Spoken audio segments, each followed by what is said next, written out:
Welcome back to the channel, folks. My name is Joel Duggan, and we are hanging out in Satisfactory again today.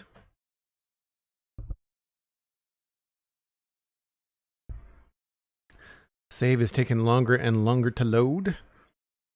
All the regular peeps are here. I got Dan hanging out in chat. SweetSandi is here. I'm sure there are others lurking about. We are going to crunch some numbers and run some design spacing tests. I was looking at our stators and motors and the end goal for that kind of line of stuff, and I have thoughts, and most of it revolves around our steel and our limitations there. So yesterday we were looking at potentially putting refineries here. That's not happening because we need to make a lot of wire and a lot of motors and a lot of stators and rotors, and that's all going to happen, I think, in this space. Motors might actually happen up over there, but stators and everything else is going to happen here. We've got lots of room over here for wire, so that's good.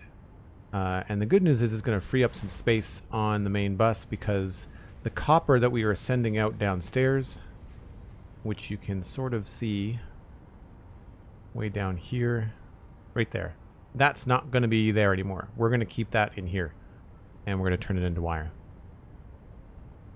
And I'll run the numbers when the sun goes down. When we lose the light, we will do that. But I know that this is not happening here. So all of you go away. You can go away. What's going to go in here are assemblers, and I have to figure out at what point we're going to have all those assemblers. But this is going to stay there, and I guess that will technically go up.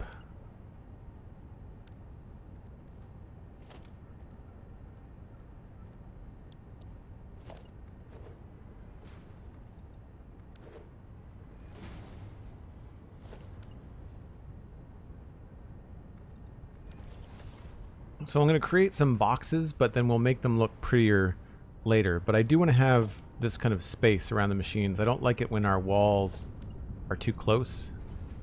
I feel like it's a little bit, that's a little bit cramped. I would prefer this kind of space. So I think we have it to spare, and it will give us some room up top here to do any kind of like belt loading and changing. So having a couple of tiles in between these rooms, I think, is going to be worth it. So I'm just going to temporarily run a wall along there and a wall along there. Now the good news is we'll be able to bring all of this copper straight down through here and into the next factory. So we may, yeah, we'll just have to redirect some of this and maybe bring it in along here. So that'll work out quite well. MindTripMedia with the 100 bits. Thanks for the lurk, as always. I appreciate it. Okay, so then we don't need this to be that high, I don't think. And this is definitely not going to stay 2 meter.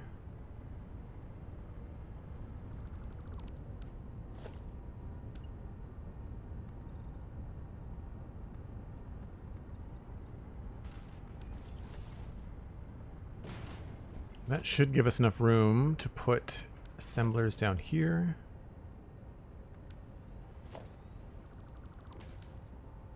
Yep. Yeah, they'll clip just a little bit. So if we need them, we can cram them in down here. That's good.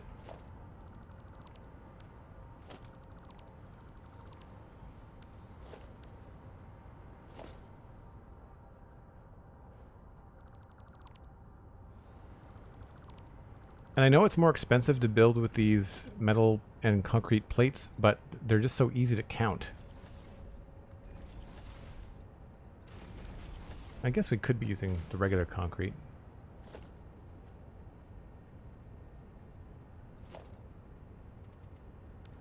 I just find these are easier to see.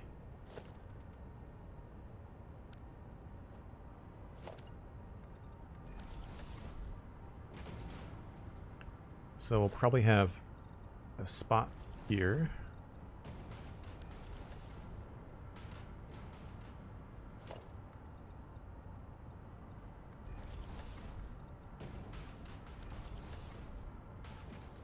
So what I'd like to have is at least a 2-meter area, or not 2 meter, I'm thinking Minecraft, 2 foundations, so 16 meters there.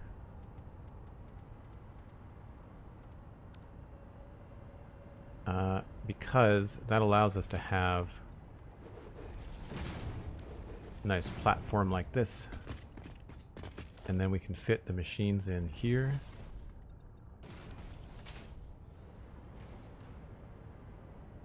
Now they don't have to be all over this, like, this far apart. However, one thing I was thinking of is similar to what we did in the aluminum, is that we could maybe hide some of the assembler design.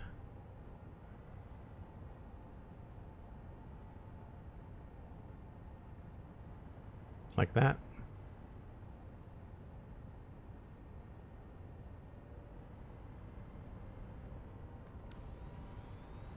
So we could potentially have this thing go all the way down and then have fancy wall.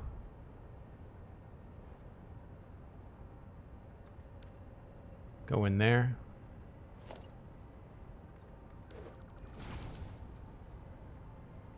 And then we can have the output just there. I mean, we'd probably make it a different kind of wall. And then this way, that puts these within the foundation and gives us room on the outside. Not that we need that room. It might be better for us to cram these in rows of 3. So if we don't do that, is this the same on both sides? 1, 2, 3, 4. 1, 2, 3, 4, 5. No, it's not. Okay. So maybe we end up narrowing this down. Maybe this is only going to be 1. That feels a little bit strange. But that could be kind of a fun design.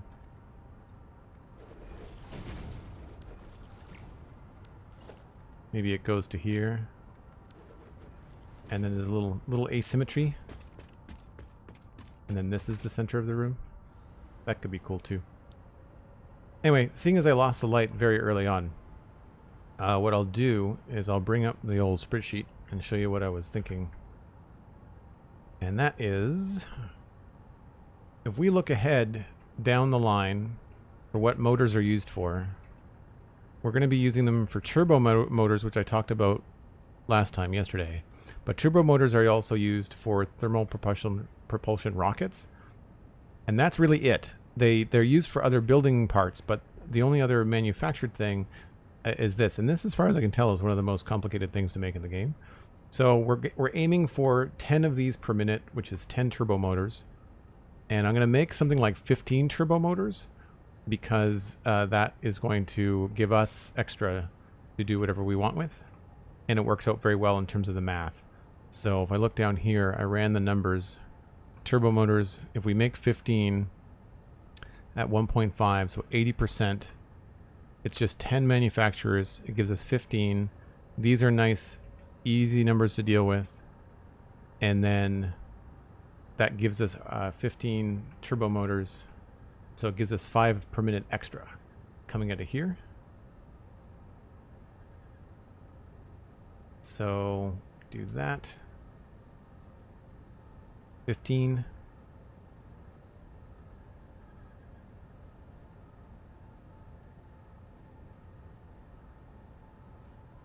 And that's 10. And then this would be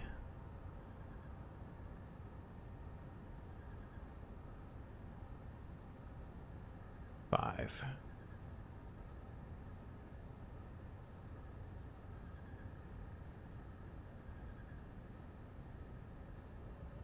That would be turbo motor storage.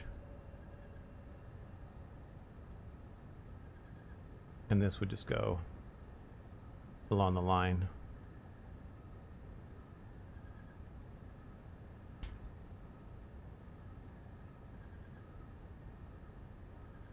And the reason we want to do that and why we're not going to be using the alternate cooling system is because if we do the alternate cooler, it uses less gas and it uses no rubber and no water, but it needs a lot of motors. It needs 45 motors. And so that's 155 motors that we need total with a little bit extra. And that means we're into like 70 assemblers. It means we're up into 2100 wire and 910 on steel pipes, which we don't have. So if I remove the motors here and use this recipe, it reduces our 155 by 25%. And so it makes everything a lot easier to do. So if we remove this now, it's 110. And if we do this to 120, so 120 divided by 5, oops. So it's only 24 machines. So it goes, this goes to 24, this goes to 120.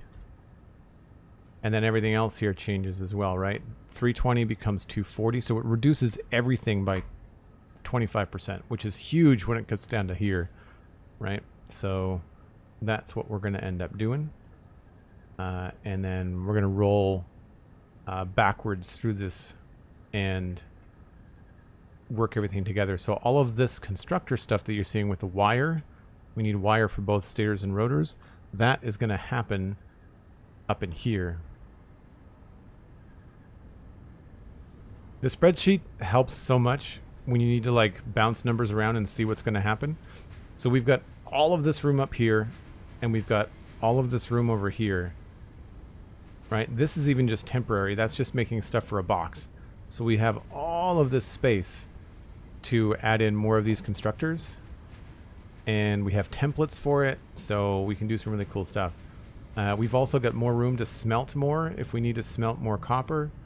I think the only thing I got to worry about is that the front of this is close by. Yeah, so I got to be like right about there. I can't really go too much farther than what we've got here. Yeah. So we've got lots of space for copper, which is good. And as I mentioned, we don't need to smelt much because we've got these pure copper ingots, and we're only using like 60 of these, right? We've got 600 per minute. 540 is not allocated, and then 60. So we've got 1200 actually coming out of here. So that has to be enough, right? So we're going to be golden, I think, as far as that is concerned. And so that will free up this bus line, and we'll be able to bring in other things. And we also need to free up a line over here for Caterium, which I mentioned last time. And I think this is also going to free up a spot here because one of these lines of steel is going to go. So that reminds me, I want to see if we're producing. It looks like we're doing 100% across the board. I'm just checking every other one. Yep. Good there.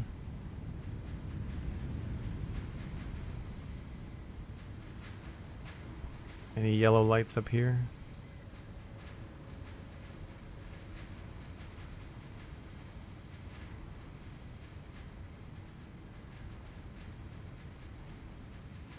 Alright, so we're at 64%, so we'll have to figure out what's happening there, 'cause that shouldn't be happening.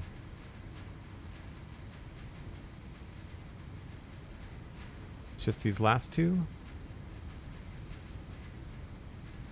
So they're not getting enough. There might be a belt speed issue somewhere, although it doesn't look like it.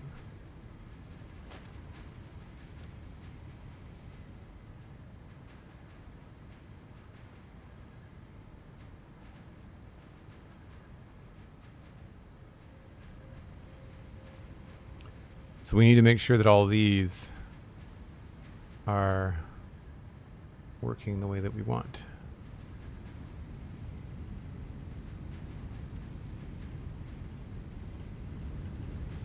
That's feeding the top layer exclusively.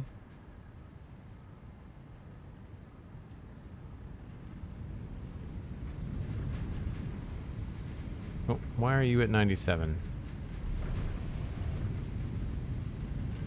That's going to be an output problem. So you're putting out 60 per minute.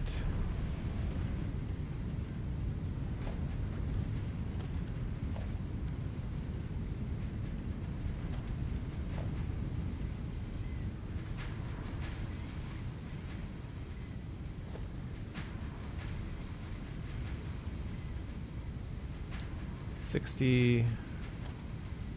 1, 2, 3, 4, 5, 6, 7, 8, 9, 10. Oh, this belt's too slow.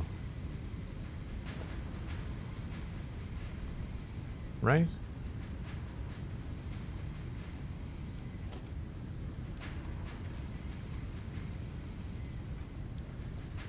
I mean, that's the right speed. I guess Mark IV would be good all along. Because it's just... yeah.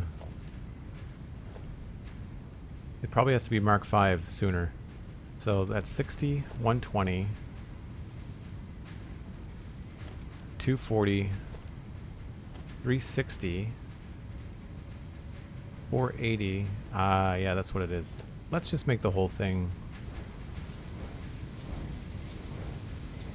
Mark V. I think I chose the Mark IV because it looked better. But it's not a big deal. So we'll do that all the way along everything just to make sure.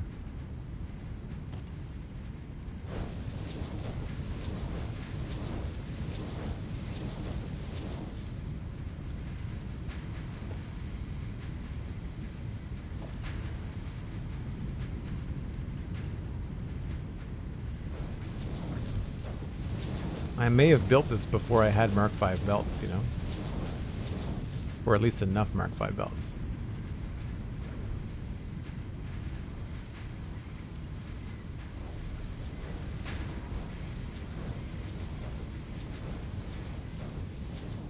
Yay, the daylight's back. So now that should hopefully alleviate the bottleneck up here. It'll take a bit of time. Already we're getting more. Yep. That should lick the problem. And these are Mark V? Yeah. Excellent. So now I just have to make a note as to which one of these floors is supplying enough pipes. So we've got 20 times 20, which is 400.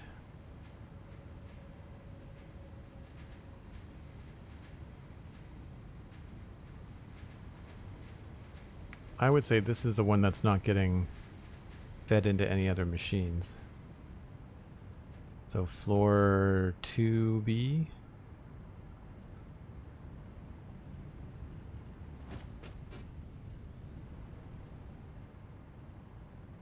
MC Mira, hello, welcome in.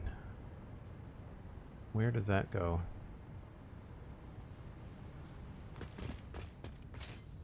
There you are there. You're going straight down, straight out.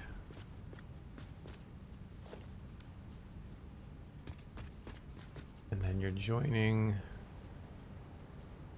this line. But then you're merging? What are you merging with?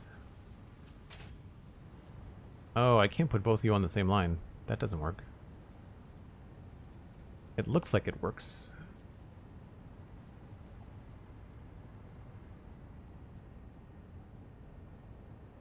Yeah, what's the steel output on pipes?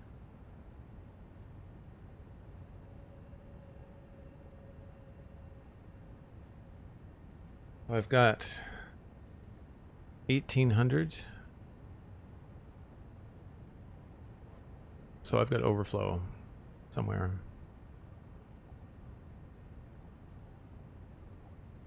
All right, let's look at floor 3, floor 4, and floor 5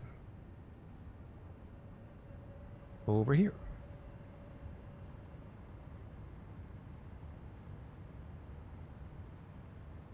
And this we set up last time, I think. There's floor number 3. That goes up to the middle. 4 or 5. Let's put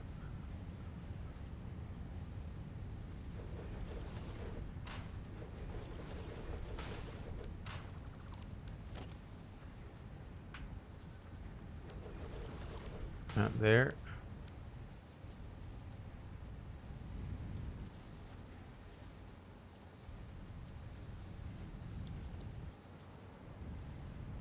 There's 5. There's 4. I need to fix 5. 5 is doing something weird. I don't know why I've got these machines in this particular order, but not all of them are working. So that's part of our problem. So this, I think the plan was to make it look cool and have it stick out the top of this thing. But I don't think I want to do that anymore from a design perspective. And so I need to take this and just get it back down to something like this and keep it nice and steady. So we'll probably revamp that and get that flowing correctly when it comes time to moving it. As you can see, even on floor 3, we're doing a little bit of a inconsistent push here. This is floor 4. Why is 3 being silly?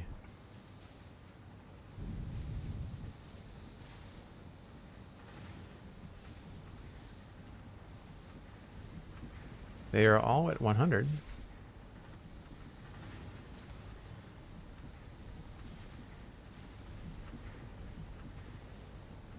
So that to me says that there's a belt problem somewhere.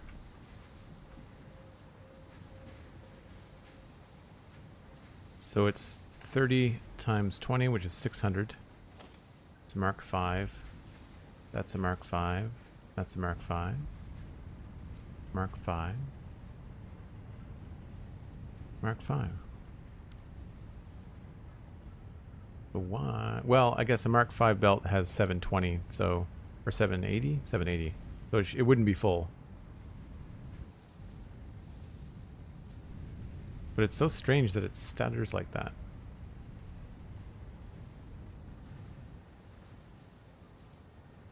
It's almost like the animation on the lift doesn't match the animation on the output.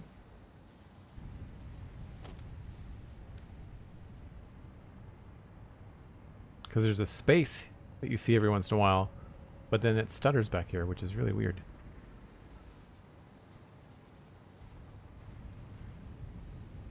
All the red and dark gray gives me Imperial Star Wars vibes. Hey, GrandpaCrafter, I'm okay with that. We're going for Transformers, but I'm cool with that too. One of the guys I watch on YouTube, Construction, is doing an Imperial Star Wars build through of Satisfactory, which I think is really cool.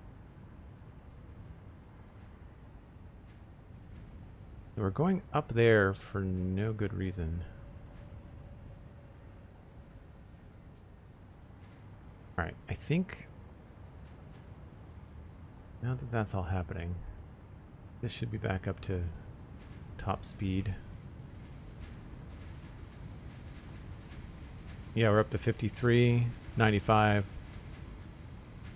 This one is still not getting enough.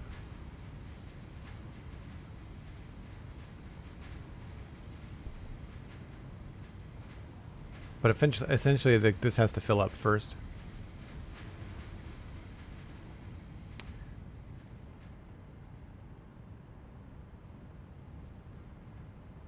So our floors. Floor 3 at 600 ingots. And that's all fine. Floor 4. And floor 5 is just not working. You know what? Let's just fix floor 5, just so I'm not worried about it. And I think what I might do, because of where this is, I I think it might be cool to make this like a permanent thing. And I don't know whether I want to be able to see it. I kind of like this double kind of design echo, so maybe what we'll do is maybe we'll centralize that a little bit. But yeah, this is all going to be messed around with. So that's floor. That's combining into 5. Okay. So the outputs are all on the side. And what I wanted to do was have 3, 4, and 5 all on top of one another. So we'll start, I guess, by getting rid of some of this.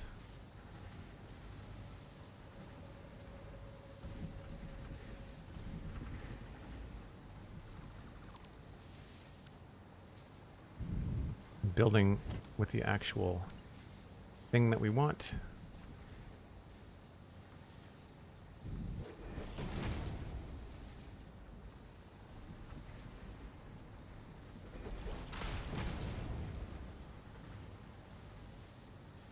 So I was trying to be fancy up here, and what I did was I put in 24 instead of 10, or instead of 20, and they're all underclocked, and nothing is working the way that it should. This is a much more robust and straightforward setup. So I will start by removing half at a time. And first, I guess I have to go and empty some inventory.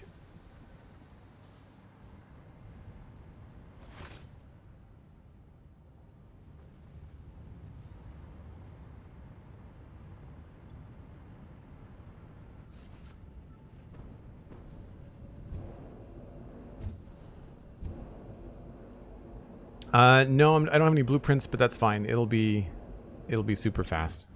I'm not too worried about it. I guess we could... I don't want to try and reinvent the wheel, because then I'd have to redo every floor, so I'm trying not to, like... I'm trying to only fix mistakes and not redo, like, all the things. Otherwise, I'd just be retreading the same thing over and over again.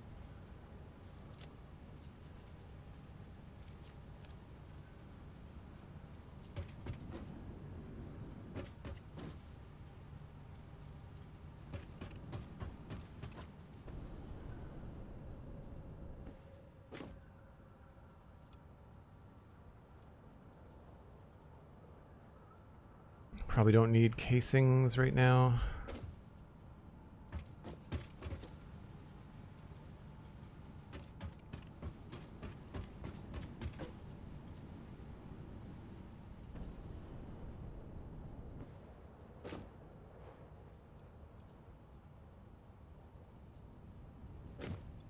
I'll need sheets for belts.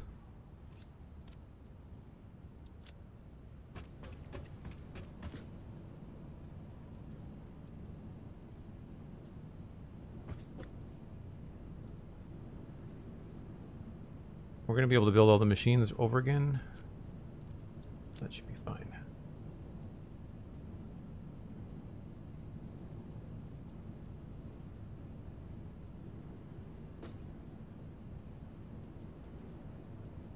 Right, that should be enough room.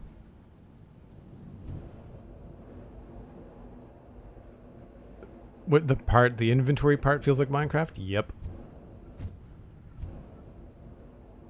I hear ya. What doesn't feel like Minecraft is the hypertubes. I wish we had those. That would be fun.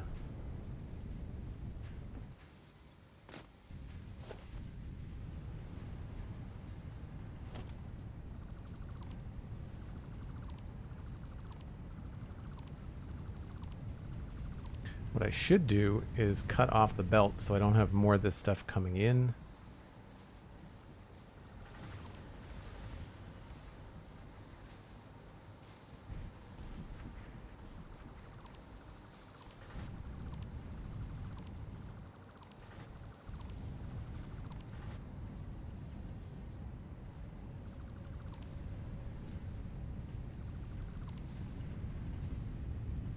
Autosave. Keep expecting to hear about Cobble and Spruce? Yeah. I'm excited to add a new data pack to Minecraft. Or not data pack, a mod. We're going to add the shulker box mod from Hermitcraft so that we can see what's in shulker boxes by labeling them with items. It's an Iskull85 team mod, and I'm stoked to have my inventory that's grown, of course, over the last several years to be a lot more organized. What is that? 1 meter? That's good.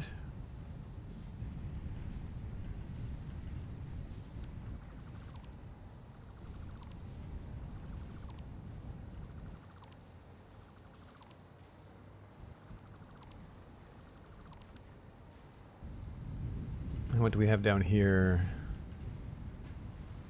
It was 1/2 meter and then a full meter of gray, and I want to say the other stuff was purple.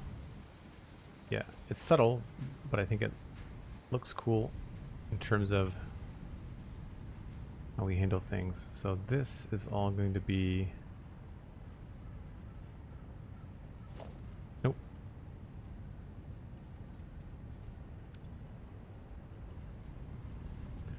Is it that, or does that come in? No, this is going to take up less space. That's cool. Well, that's a ramp. Why is that a ramp?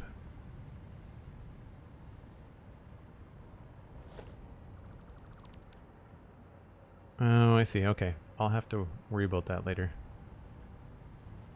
We'll just delete this.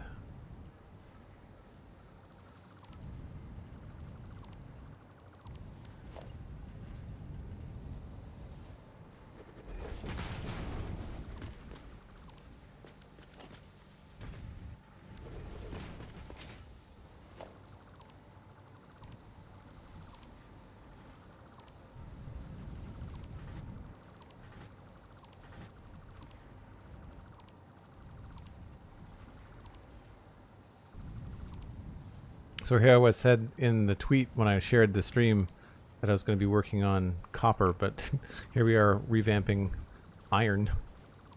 Right back to square one. T30, hello, how's it going?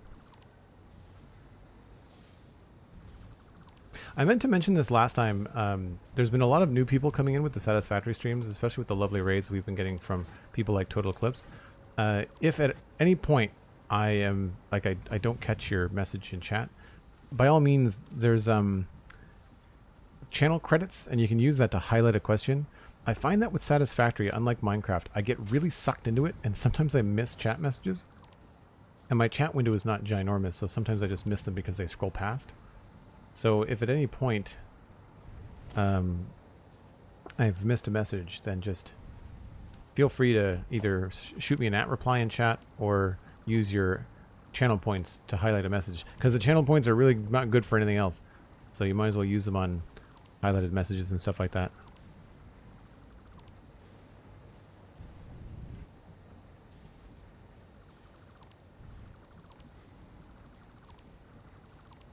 Oh, did you, Dan? I wasn't sure. I might have missed it. You know, case in point, I might have missed you suggesting that mod at some point in the past.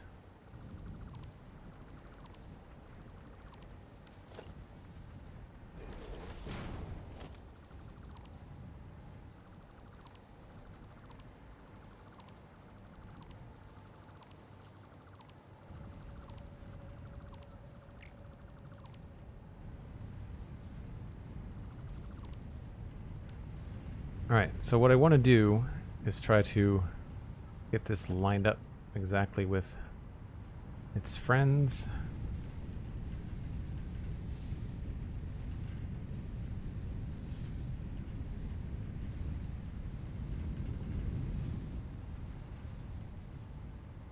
I want to say that looks right.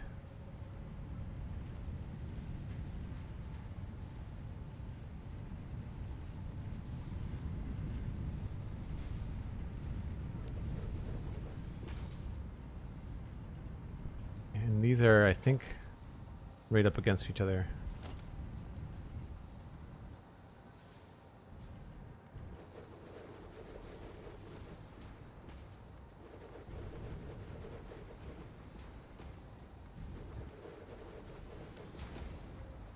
1, 2, 3, 4, 5, 6, 7, 8, 9. And 1 for luck.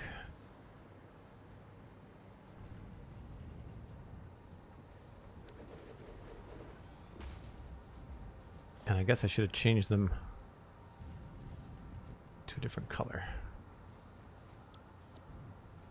What did I do them downstairs? I think I made them white. Yeah.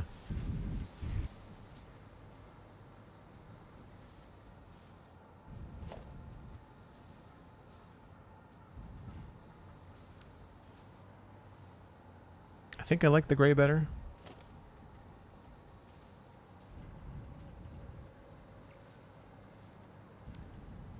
It is making iron ore, after all.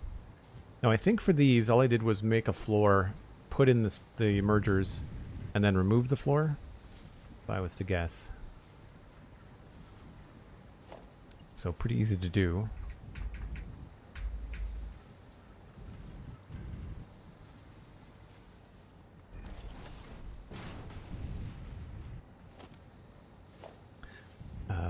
Merger.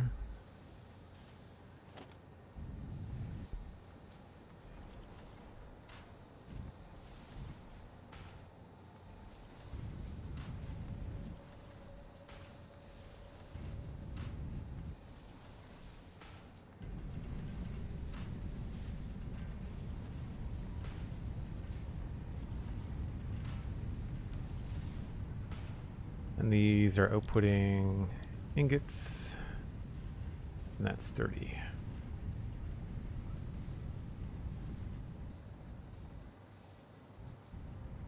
I don't know whether it would have been faster to make a blueprint.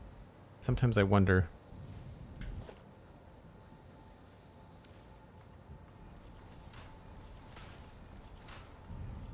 And plus, I guess if there's anybody new in chat, like being able to seeing this all being done by hand, I think is probably beneficial.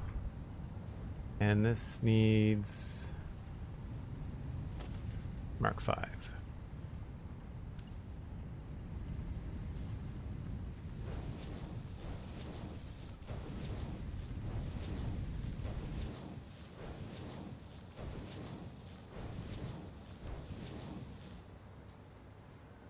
And then around here, it's going to be the same thing. And I think all I did was just splitters.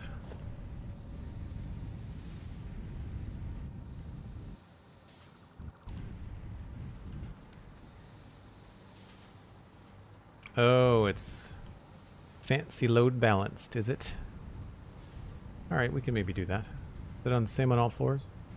Yeah, alright, so we'll do that on both floors. So the way that this is working, for anybody that's familiar with the manifold, where the ore comes in one spot and fills the whole thing up, this is just a quicker way to do it. You split the ore once, and then you fill from one end, and you fill from the other. So it's still a manifold, it's just it fills up twice as fast. So we'll do that. That's fine. And these are right on the seam.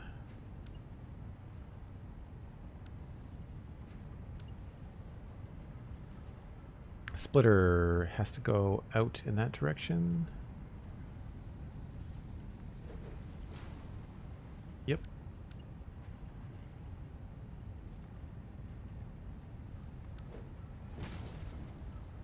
So this is going to go this way.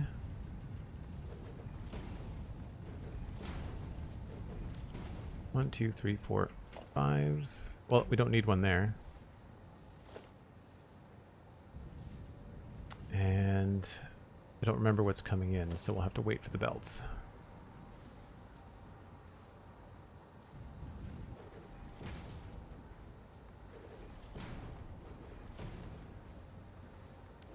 Okay. So this should be simple 600 line coming in. I should have this marked on my Devastator Rocky Desert. North leg smelting floor 1, 2, 3, and 4. 5 is Devastator Scavenger Station. We're changing this to 20.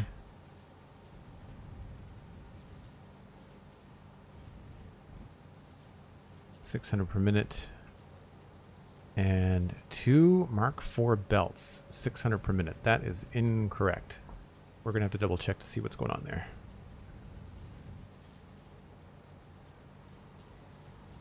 So you are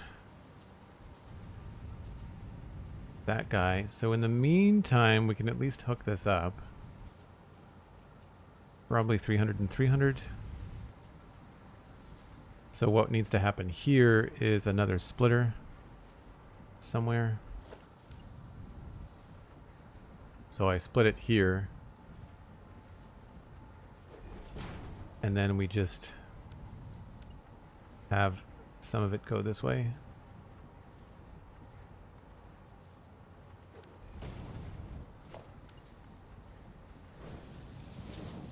So that goes down from 300 to 150, which means we're using Mark III belts.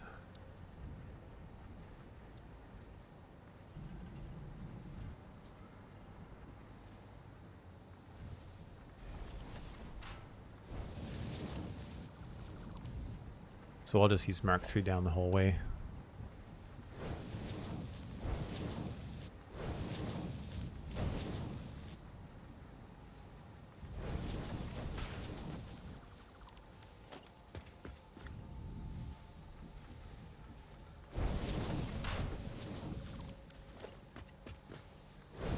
I mean, you could use faster belts if you wanted it to fill up faster.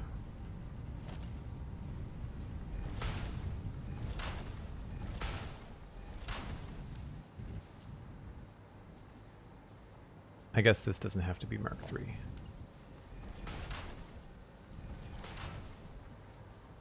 And then all we need is the power.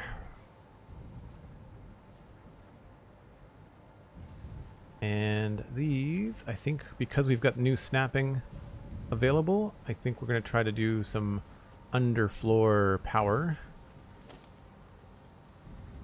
We'll try to line that up.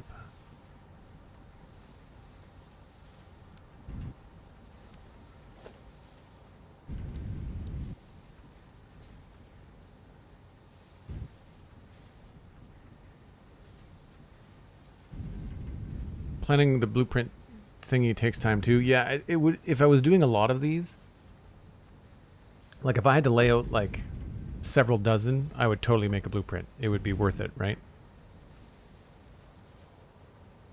So we're gonna go there, and then I just need to figure out how far back we need to go. And thankfully, I think I can lock it and do this. Line it up there, and then I should be able to just kind of put it in space.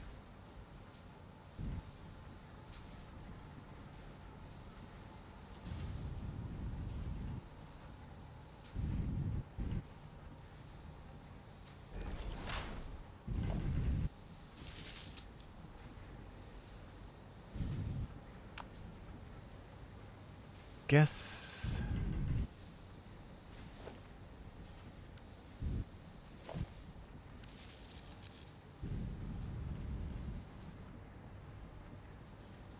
You know what? I think that's, not only is that better, I think it's easier. So we'll just use these nodes.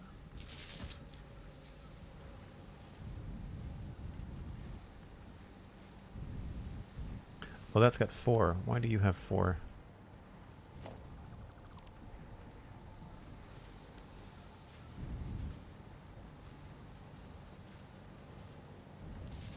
Might be easier to do this from the other side.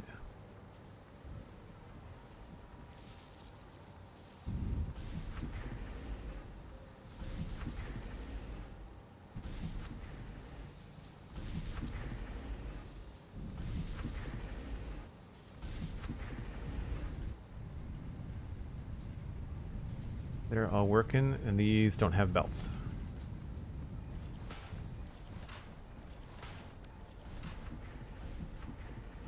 Alright, so that's flowing again.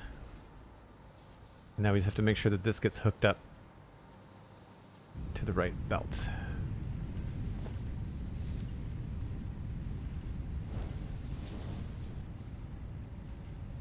Cool. So now at least we've kept the production going at half capacity for now, and then we'll remove this other one and get to fix all this. And we can remove all of this nonsense. And I think this is going to give us more leeway into how to design the top of this, because this is like, when you look at Devastator from the train station, this is these really big kind of key design parts to it, and I think I want more flexibility up here. And now this is like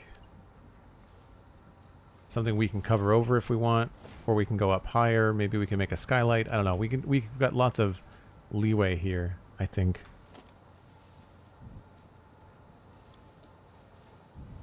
And now what we'll do, cut off the source.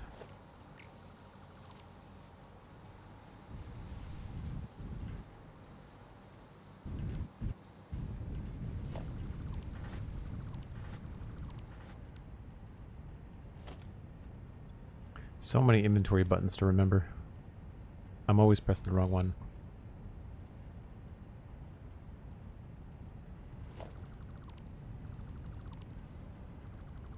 So what I might do is cascade that power connection, and instead of connecting these here, I might connect them to the ones below to remove that from view, just so that it just goes straight down, because I think this looks a lot cleaner, right? I keep on saying this, but I really wish they would give us more power options. I think late game, they should let you power the floor, or have some sort of like remote power, wireless power. The cable management in this game, it's not a fun part. It's always something that you have to do in a tedious way to make it not look like garbage. Because none of the connectors are symmetrical. The way that the machines are made don't line up with the way that the grid system works. Like, this isn't on a 1 meter grid, even a half meter grid. It's often like somewhere in between, so it's never works out the way that you want, right? And plus the wires everywhere just kind of feels, I don't know. I feel like there's a certain point in this game where you should be able to go beyond that.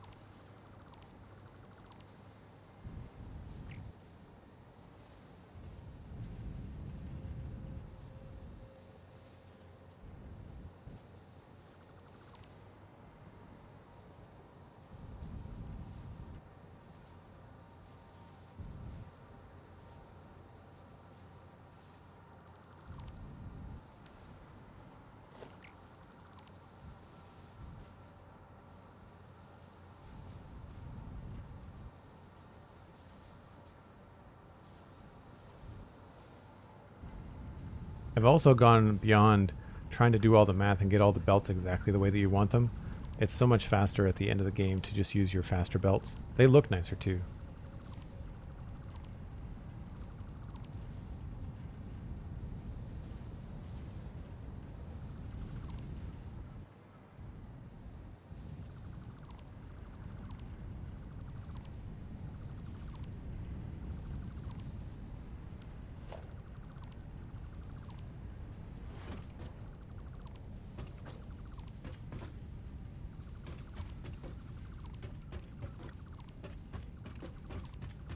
I usually try to do more deleting off stream, just because it's not the most. That's an odd. All right, that still works. So then here it should be pretty easy.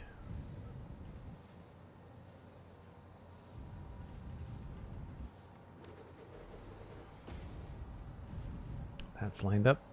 That's lined up.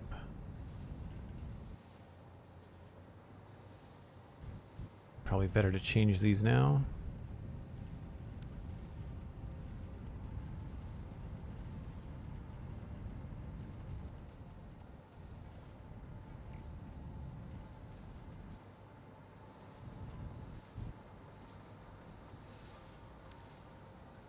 Good. I wish that the walls didn't poke through like that.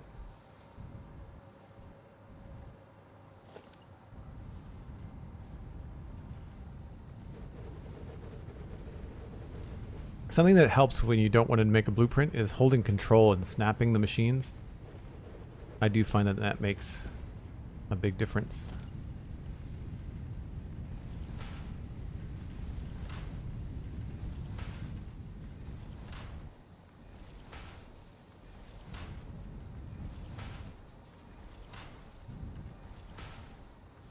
Let's hook up the power first.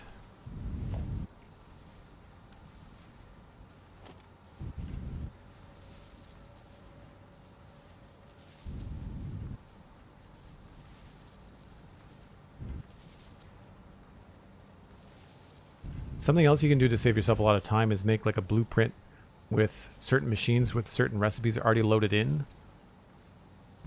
So you can do some things to save a lot of time depending on what your needs are. Iron.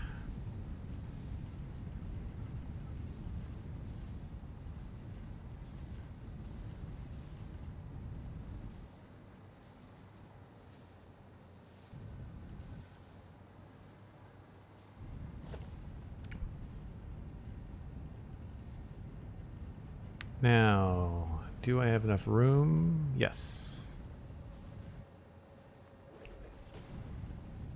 2, 3. It's on the wrong side.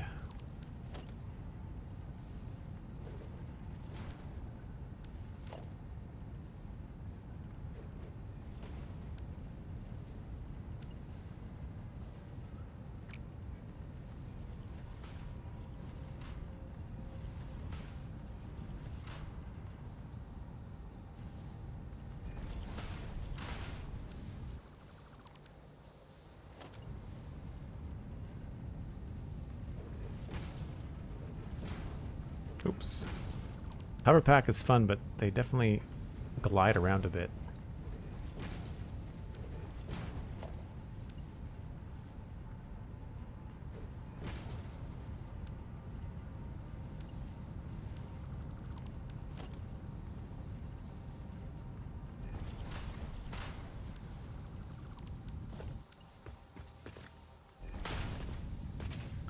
It's the wrong belt.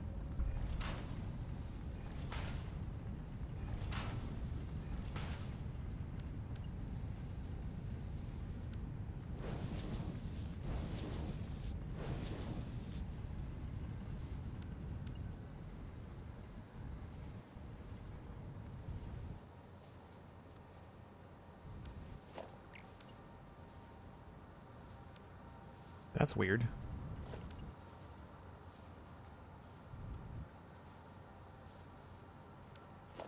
That's a splitter. What's going on?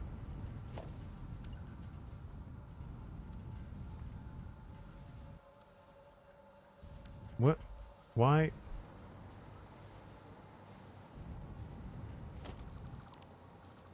Something is messed up there.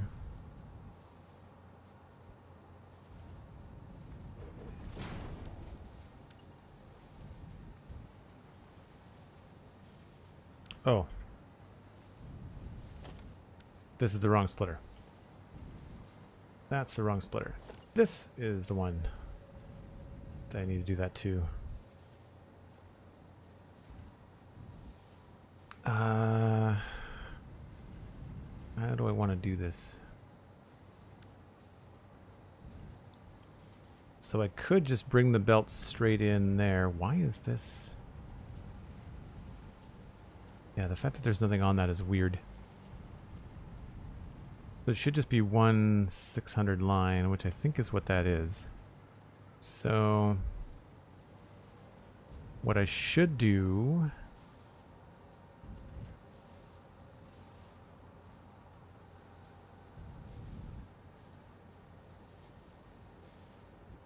if I have 600 coming in here and it splits in half, that's 300 going that way and 300 going that way, but that's not what I want.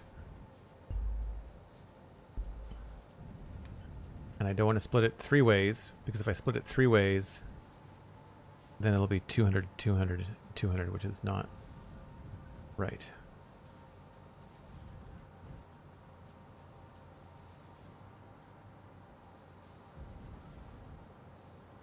So I could just put this here.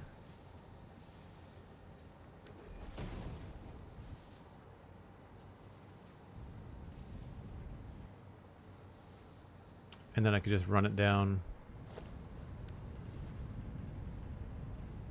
here, I guess.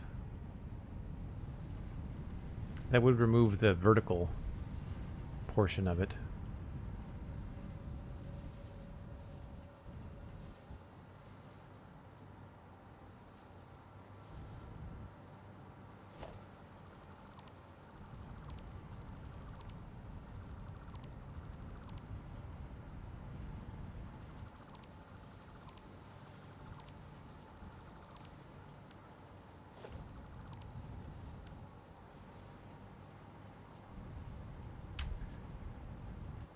Yeah.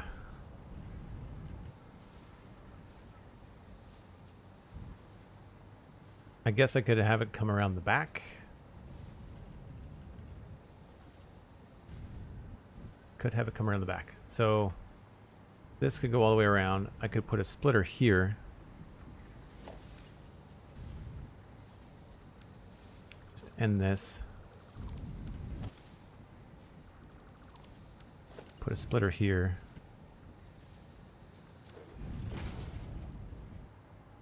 And then this can go exactly where we want it.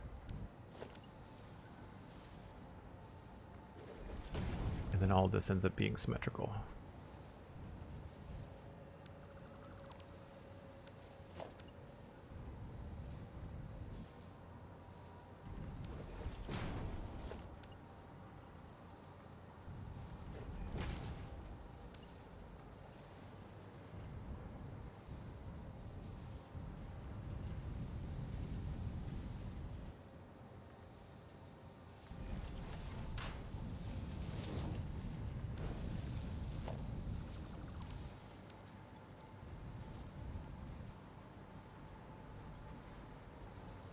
And then this is going to be the full Mark V.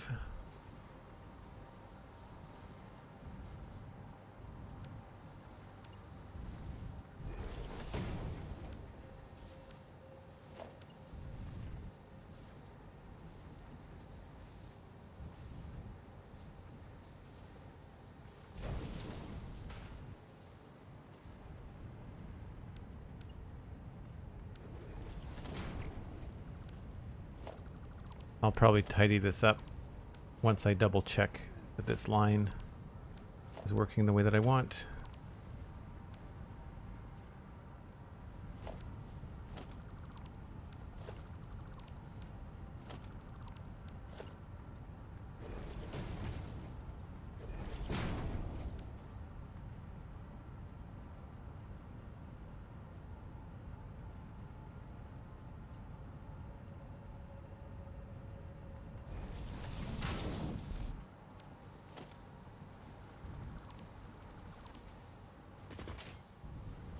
Grab that.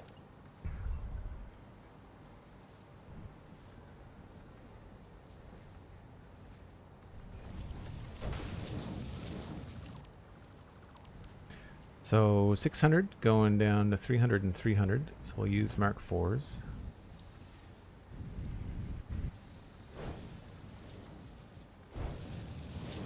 And then from here, it's just Mark IIIs.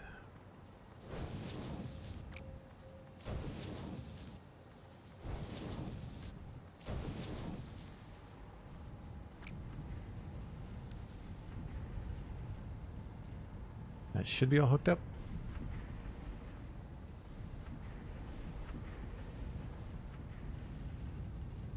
Looks like I missed one. Yep.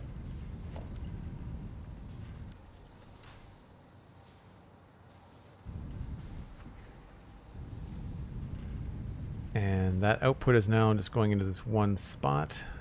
We can actually remove that.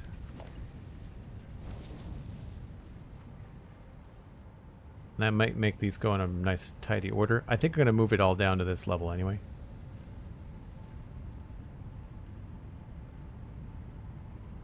DJ, Crazy Gamer, thank you very much. It does make things a little bit tidier.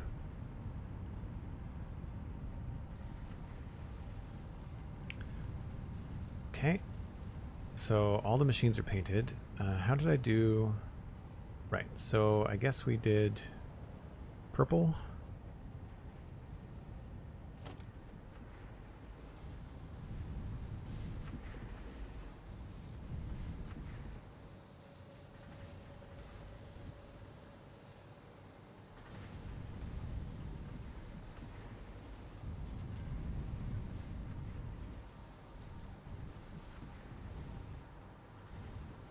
Now I don't know what to do about the end of these lines. I like the patterns, but they don't give you a really good way to like end one of these other than maybe like doing some sort of like line, center line, side line. I guess that looks okay. I just find that this makes things feel a little bit more finished.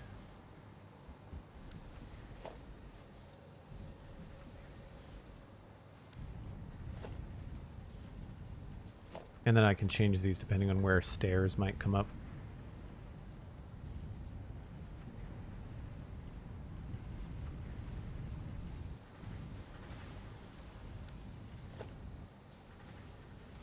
I wish we had some bolder lines for the edges. Like big fat ones would be nice.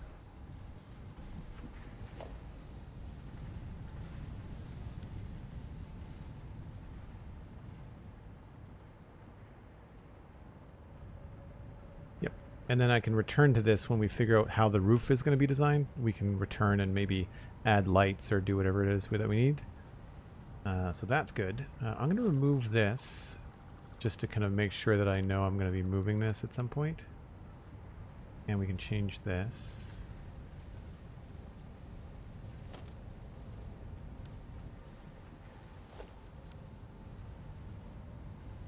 So we'll see what happens there.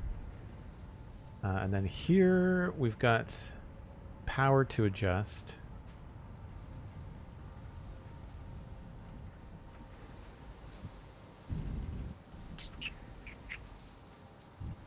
And we also got the floor to redesign as well. That is going to be easier to do from up here, I think.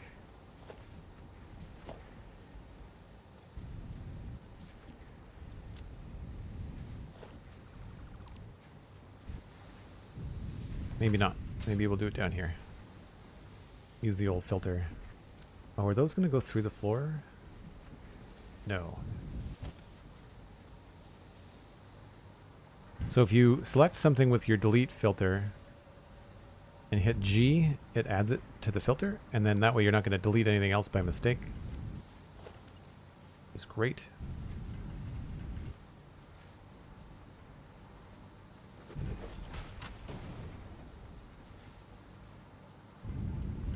Oops, one extra.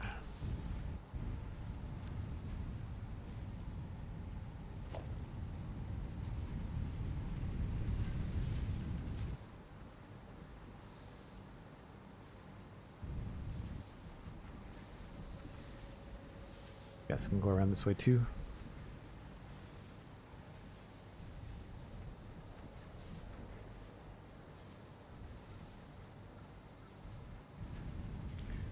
Don't need that pole.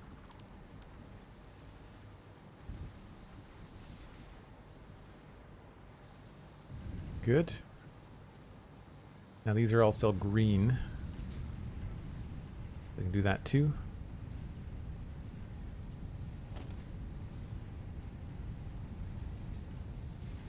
This is the kind of thing that helps to think up ahead of time. It does take a little bit of time to do this after the fact. I mean, thankfully you can just change them. It's not super labor intensive.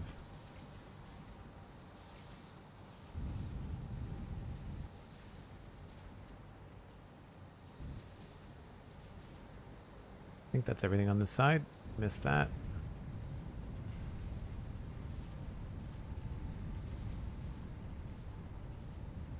That'll change next time I load.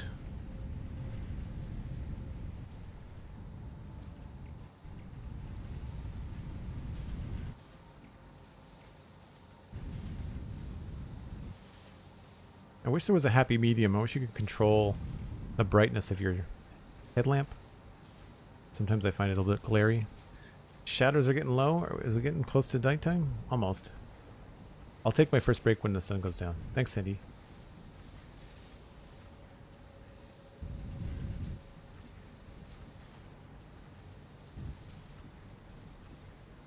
I gotta say, I really need to tip my hat to Sandy and Cosmic and Hunter and all the other mods.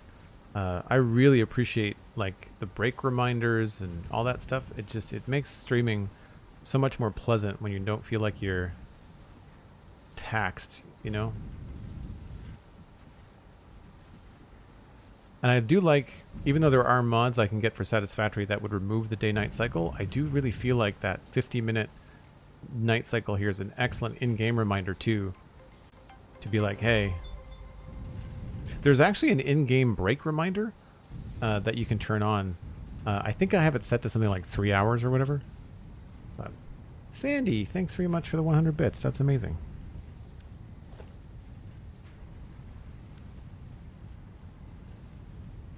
I mean, these are gonna move. I'm not sure why I'm bothering to paint them. Actually, this is just garbage now, isn't it? That's all gray. I've never seen that in-game break reminder work for me. Duppy Pro. Where is it? It's in options, gameplay. It might just be an on-off switch. Yeah, break notifications. Enable to receive notifications to remind you to take a break every now and then. I think it's every 3 hours, so you can check to see that that's turned on. All it is, it's just a little toast that comes up like right about here on your screen, and it just says you should take a break. You've been playing for a while now. What I really wish it would do, I wish Ada would come on. I wish your digital assistant would come on and say, you know, fix it employee, you need to take a break for reasons X, Y, and Z, right?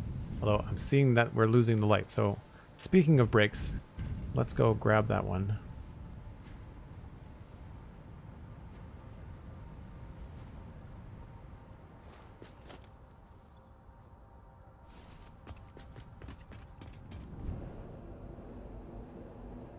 And if you're new to the channel, I take a break once an hour. It gives me a chance to refresh my drink. And you get to ride the break train, grab yourself a snack, even a friend, because we are always trying to increase the number of people that are viewing the channel. So if you've got some friends that would like to see Satisfactory or just want a chill stream to listen to while they're at work, there's a tweet out there you can share, or you can just share the link here on Twitch. I will be back in about 5 or 6 minutes.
Whenever I ride this train, I always see different things about the train track that I want to fix, I want to change.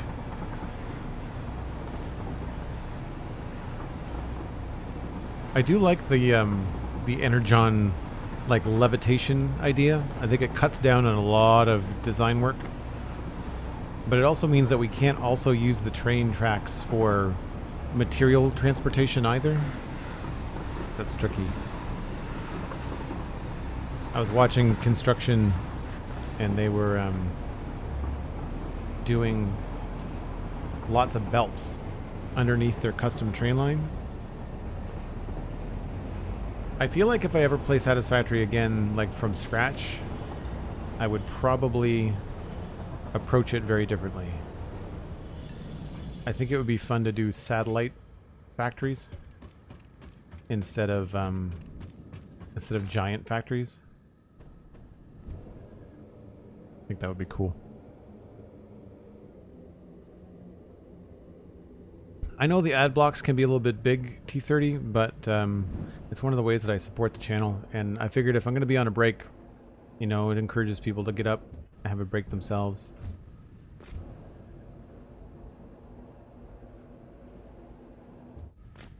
You're not missing anything, of course, because I'm not here. Well, you shouldn't see ads, T30. You've got a sub. Are you seeing ads? You shouldn't be.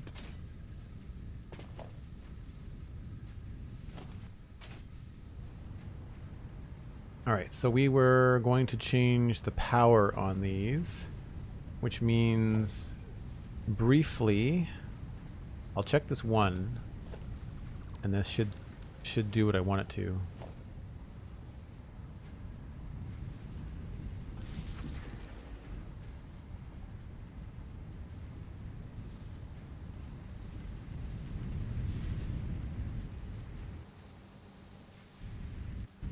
Yep. Alright, so we'll have to go through and delete one at a time.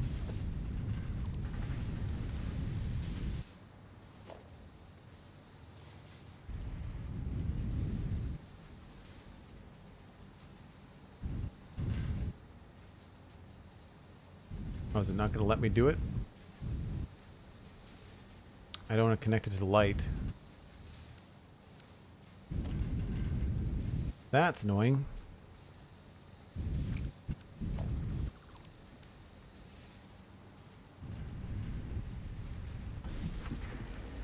I'm not a big fan of these lights anyway.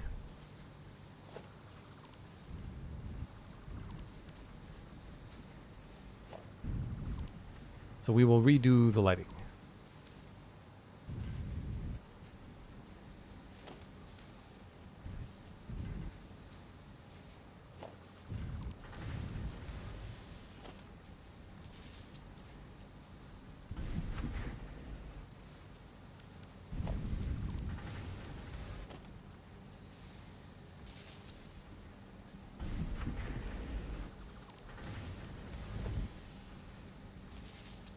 I like that they have that little animation that happens when they start up.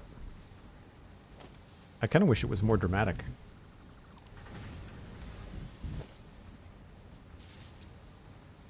Something I like about some of the building games that are coming out is the animation and stuff. I was gonna play Steampunk World Build or something. It's a really weird title, but you have to defend your base against bug attacks, which is my least favorite thing about building games.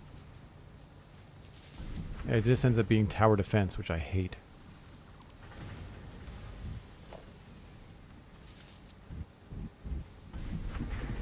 Alright, that should be all of these back up and going. Yep. And then we gotta do the same on this side.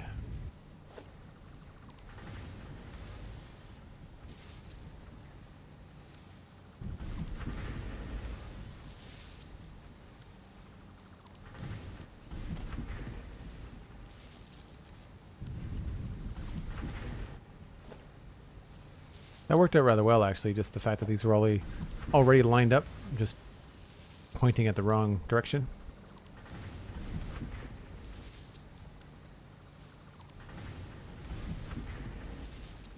Because this has been up for such a long time, the throughput shouldn't be affected by a few seconds of no power.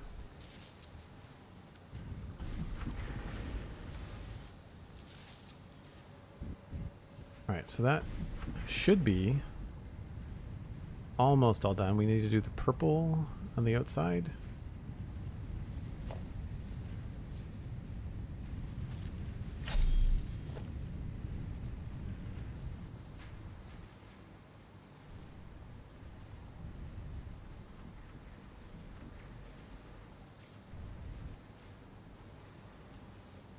Now I don't know exactly how to do or how to handle these corners, so we'll have to see. This is pretty straightforward.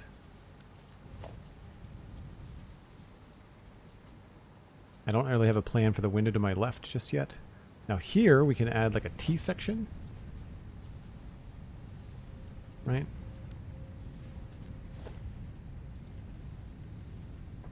And then that's going to be material.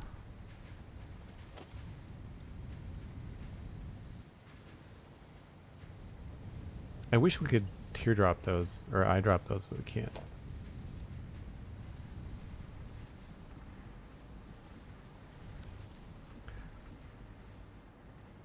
I sort of built a balcony in there for some reason, so I don't know, maybe we'll just end it here. And I'll come back to this with better ideas as I finalize the outside. I think upstairs this was a good solution. Kind of makes sense.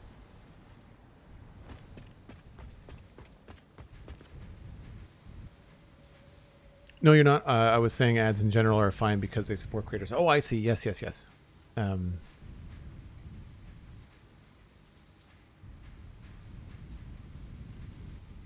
Yeah, I see what you mean.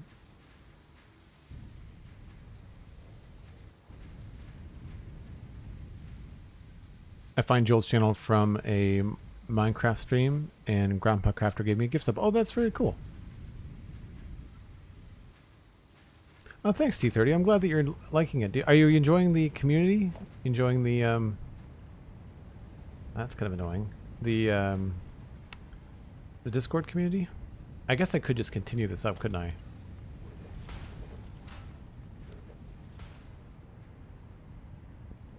This is going to be floor 4.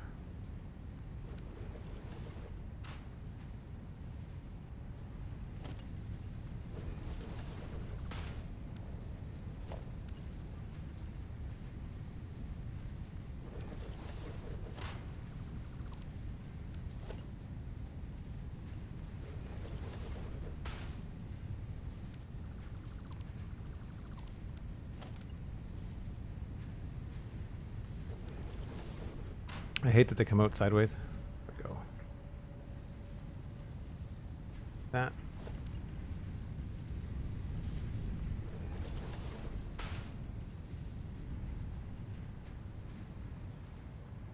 I'm not sure which one we're keeping. Probably this one.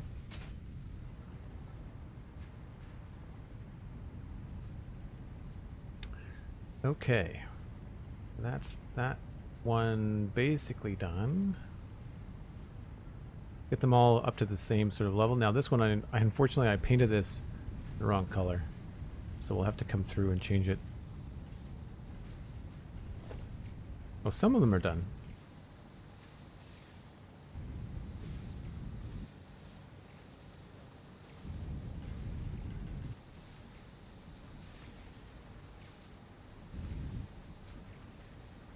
I think I might have forgot the mergers in the floor above, so I'll go back and tackle those.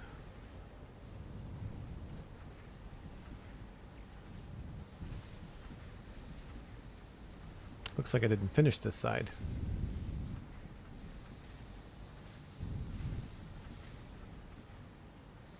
What I'm trying to do with my colors is just color the machines based on the things that they're producing, just as a fun way to keep it colorful, because the 80s Transformers that we're basing all these builds off of were pretty colorful too, right?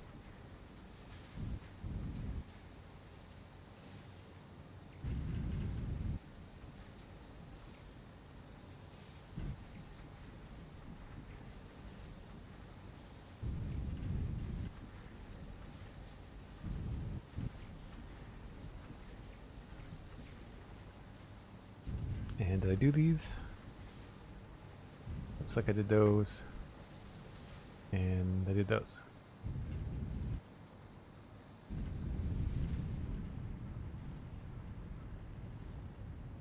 An iDrop feature was suggested 4 years ago, but had only like 30 upvotes. Like the copy feature for the middle mouse button for colors. Oh yeah, no, that would be great. I mean, I guess you can do the hotbar thing, but I find the menu system a bit convoluted for this. I like the radial menu. The radial menu is generally pretty good.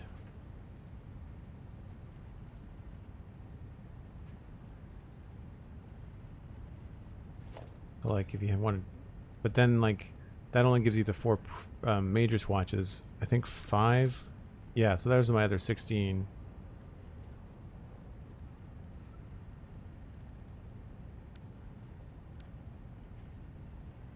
Okay, that looks pretty good.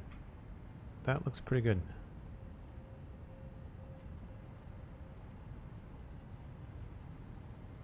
So now what I want to do is I need to go back and check this line to figure out where it's coming from. It should be the train station. So you're coming up there, you're scrolling around there, going out the side here.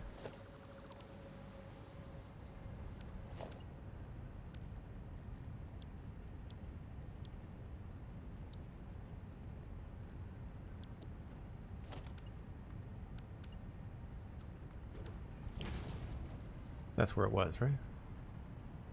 Yeah, it has to be. Yeah. So you are coming all the way down from here. Probably you there. We'll double check. Yes. Okay.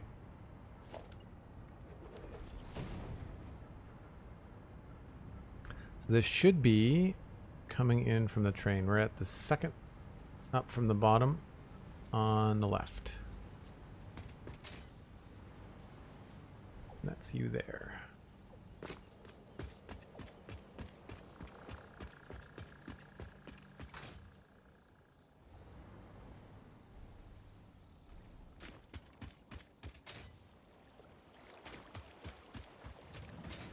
Don't quite have power everywhere.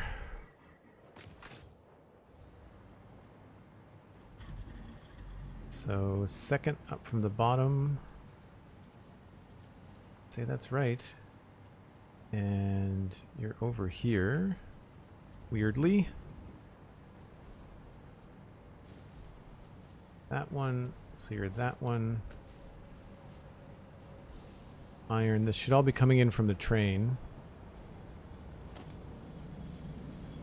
It's the right belt the whole way.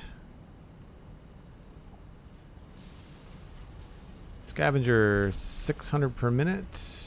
Should be right.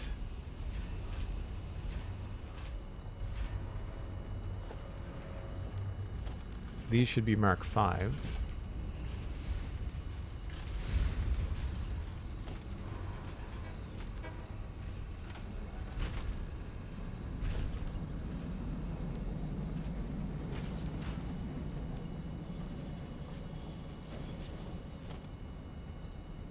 Now go upstairs and double check.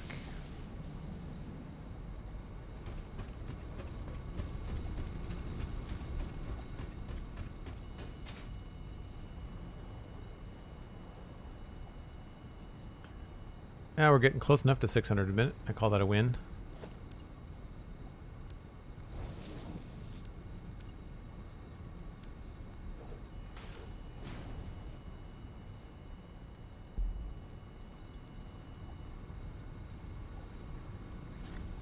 What's the huge animal thing? Oh, that's the... It's the... I think it's called a tick in game. I really wish we could disable them because they suck. I dislike them quite a bit.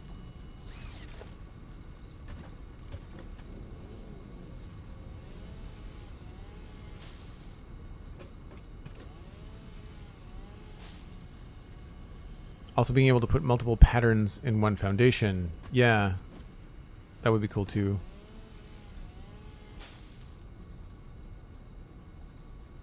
Yeah, there are some things that just defy some logic about the game that I agree with you. I wish that they would fix.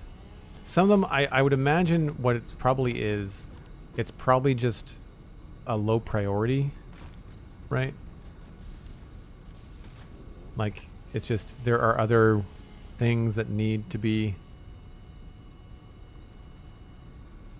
addressed. Like, there's some connectivity bugs and belt bugs and wall hole bugs in Update 8 that are pretty bad. But they focused all of their time on, like, crashes. And so, sure, like, priority, you gotta fix the crashes, I get it. But I really want them to fix the building bugs. I think that those should be, even in a game that's just kind of, like, in early access, I really feel like we should have that.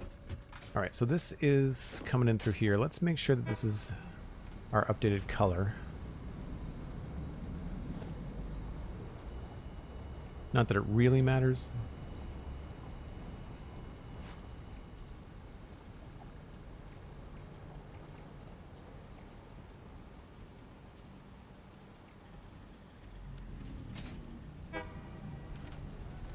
I'm stuck. Here we go. Hello, I would like to get off.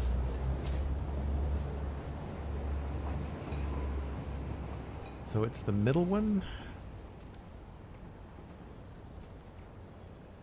Now, why are you not in the right order?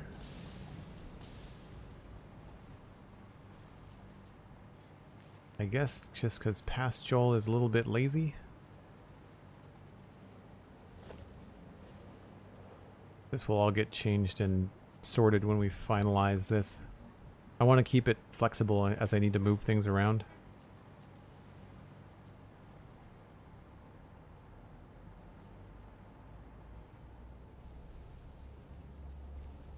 Lost power.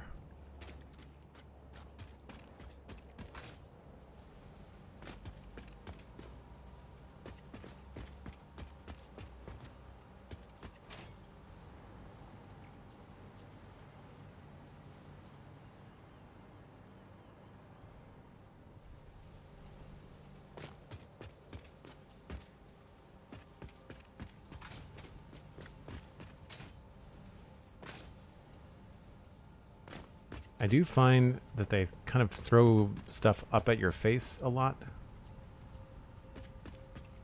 It can be very flashy, so hopefully it doesn't bother anybody watching. I do find that sometimes the navigation in-game, you end up bouncing off of things. Alright, so we are going to be using... That means that this belt space gets freed up from here on out, and I think I end up using it later on. Yeah, for rods. It's just weird that it disappears. But we don't have anything going on it just yet.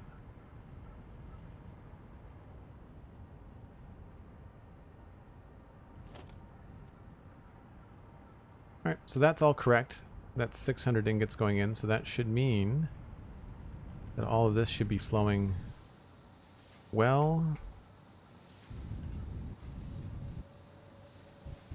Looks good to me.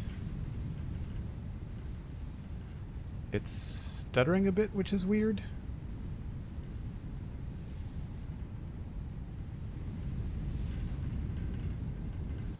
But my guess is that it's because what's coming out of the belt is actually 780 instead of 600 because of the buffer, the non-load balance buffer. Okay, well then let's line these up better. Do I want to put them here or do I want to run them next door? Or maybe I want to line them all up. I think I want to line them all up so that they run 3 down the middle. If we had a 2 wide thing like this, then I could have 3 belts down the middle.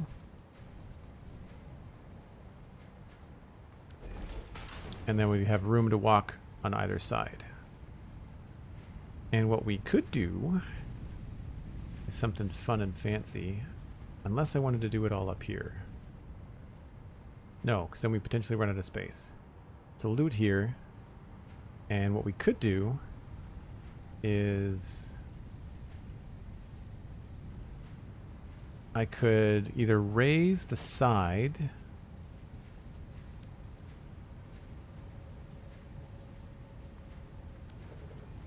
and have the belts go down the middle.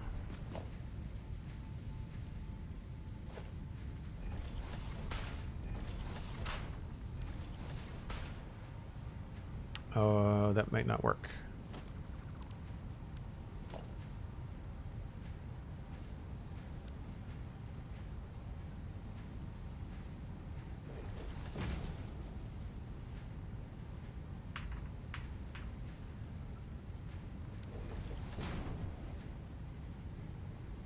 So I could do that and have the belts come down the side.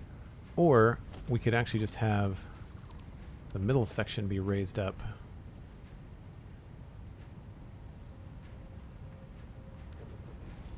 Although that's pretty tight through here.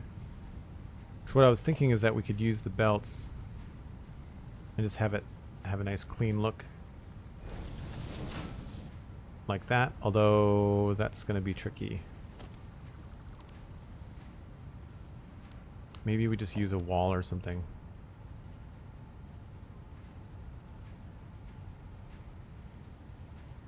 Although then that hides the lights.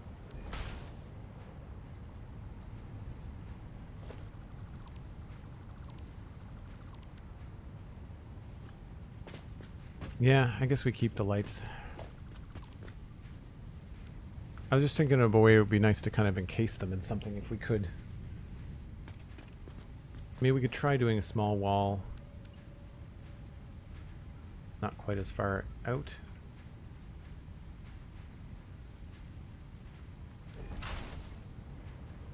Well, you don't see that, but then it covers up that. That's pretty cool.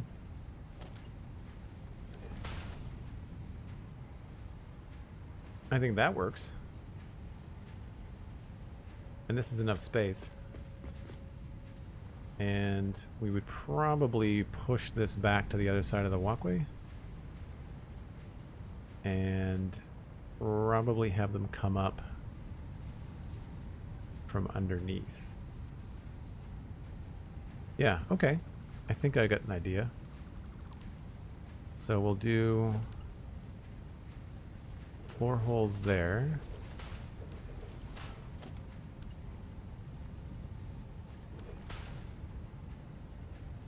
Building the right color? Yeah.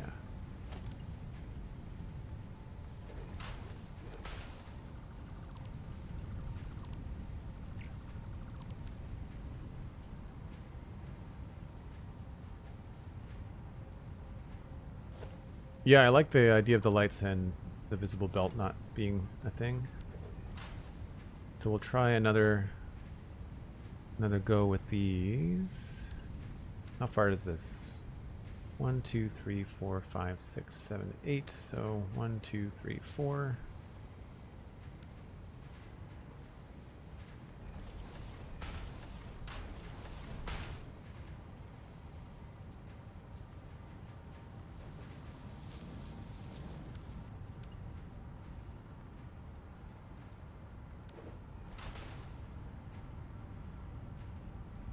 I think that's pretty subtle. Like, I think that works. I like that this all looks like it jives together well. Hopefully this works on the other side as well. I imagine it would.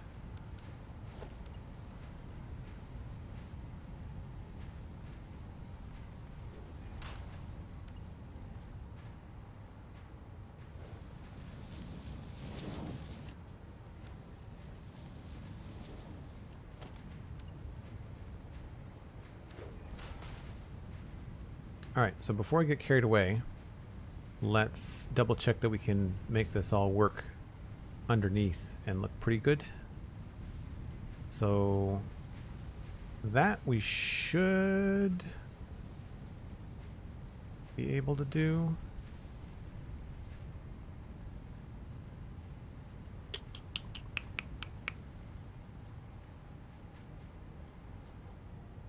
So how do we want to handle, in which order?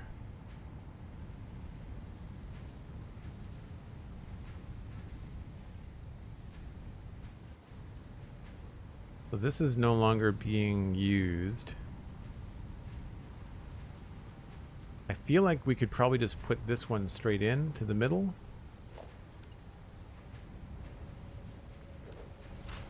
And then these top two we could lower down somehow. It's just not going to be pretty. That's the only thing. You can't do the tight turns. Maybe they'll look at things like that after release in a few years. I hope they get to it before release, you know. Wall mounts don't fully line up with the floor. Oh yeah, no, that kind of stuff drives me nuts. Ishi. That drives me nuts. Doodle-ups, hello.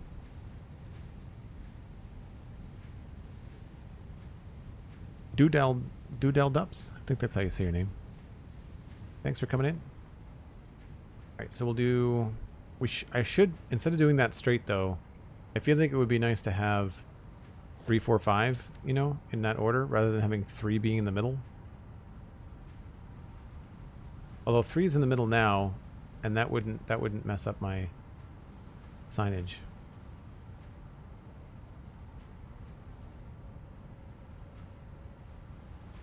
It would make more sense though,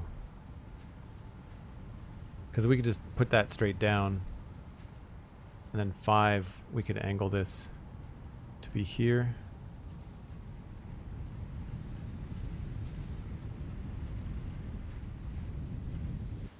Yeah, this will have to get cut back. Put you there.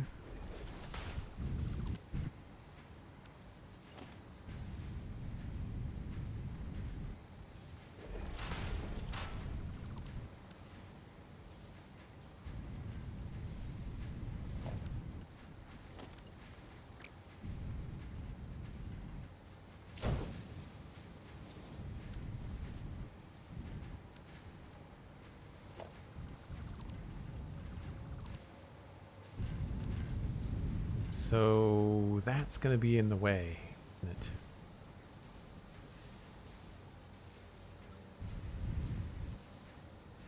All right, well maybe we'll do... Oh no. How am I going to do this? That's going in this one. This one is coming straight down from above. Yeah, these are going to be a little bit tricky. I guess what I could do is I could squish these up against the splitter easier. We know I'd like to do 5 on the left, so that's going to be pretty straightforward. What we'll do is just get that lined up.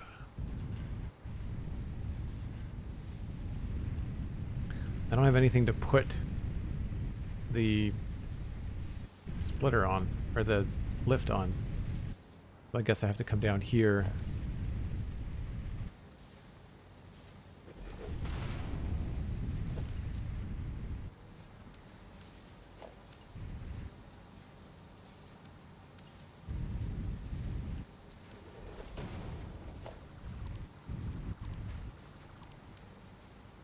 Right, so then we've got 5 going in there. We'll have this. This has to back up.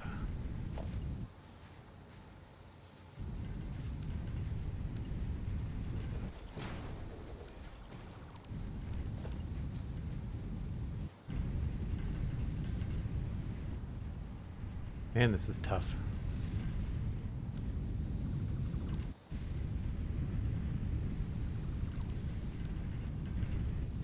Okay, this has to go over here. So we'll put, and this is going to go at an angle. So it has to be there.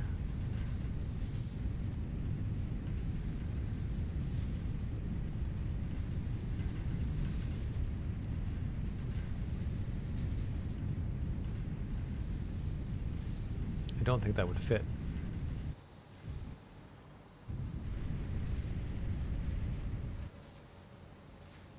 That's the right spot there. But then... is that gonna be right? No. Alright, I'll put that there for now. That has to be full width over to the left, so it has to line up with that one.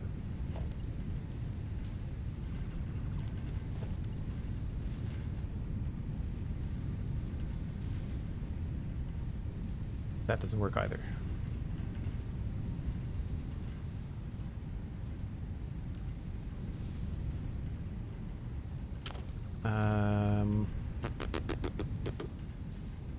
How to solve this?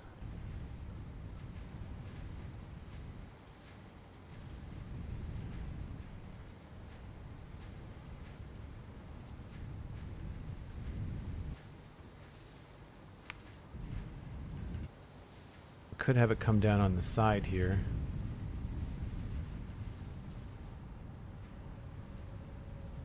Have it come down sideways. I could do a floor hole here maybe until I figure out a better way.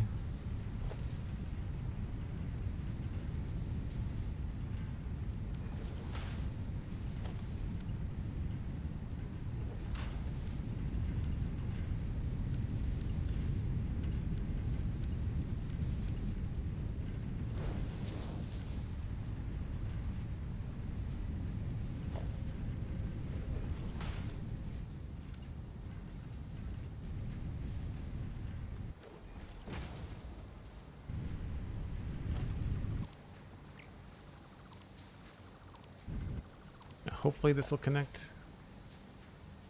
Don't think it's going to. No, we'll have to face it the other way.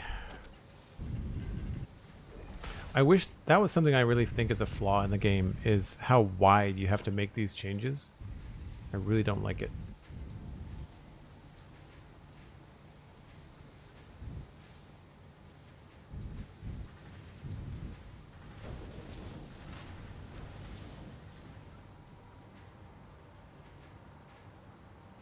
That goes along to there. And then this just has to connect to that.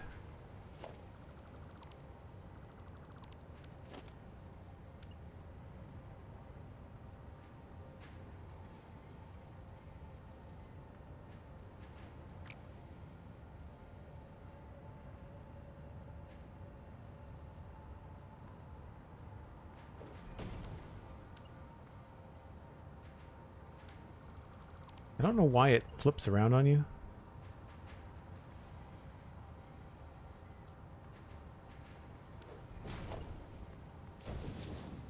Just trying to keep the flow going while I'm messing around here.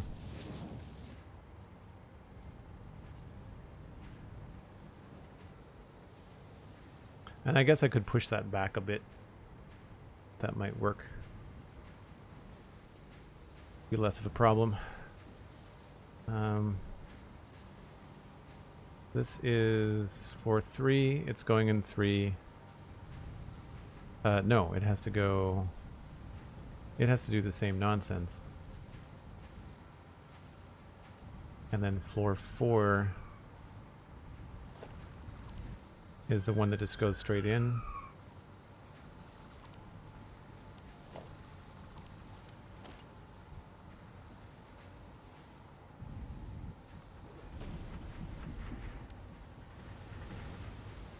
So I guess that works because it lines up nicely.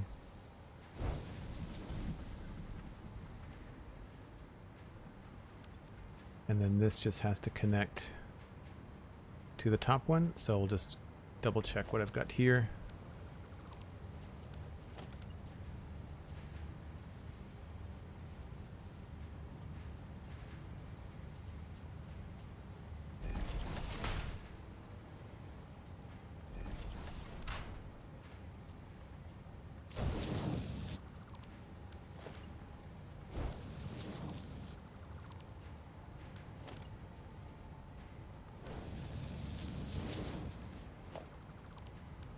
And then this will just connect to the bottom one.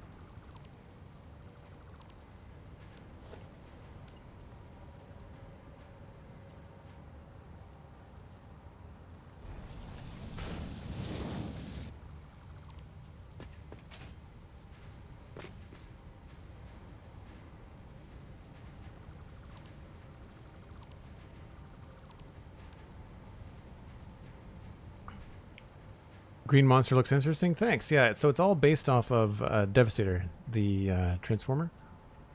So that's where you get all the green bits. And I've got a lot of design work left to do, but we've got a lot of the major factory going. So I'm making almost everything I need here, and there's just a few more things that need to be set up.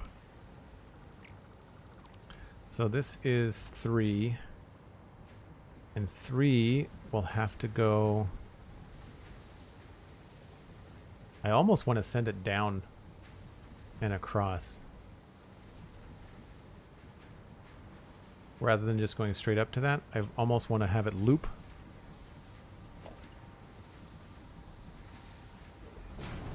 And then we can do a floor hole here. To be real, like, it's going to look... It's not efficient. It just looks better.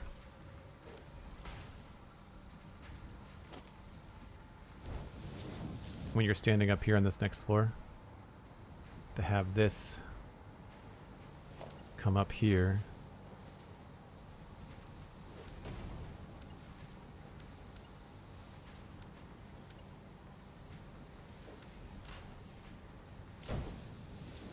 And then this lines up with that, and what we'll do is we'll move the other floor hole back. So I'll take this out and that out, and I'll just bump this back to there to match the other side, and that will mean we'll have a nice tidy... No! Crap. I hate when I do that.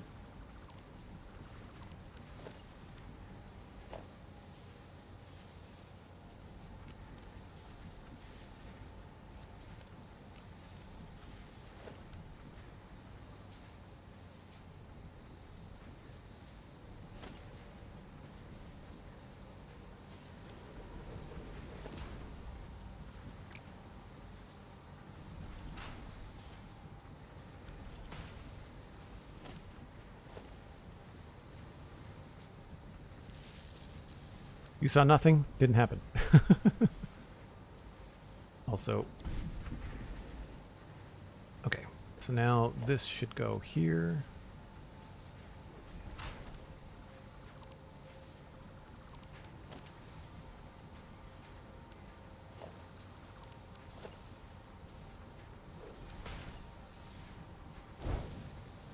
So we have a nice kind of symmetrical thing happening there. And then we'll take this up on this floor.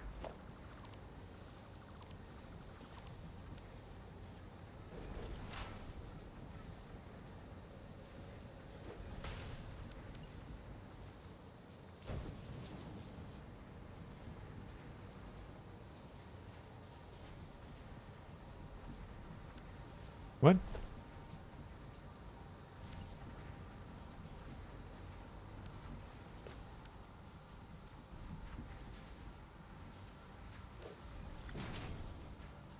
I think I did the other one the same way. Yeah, okay. And then now we can continue this.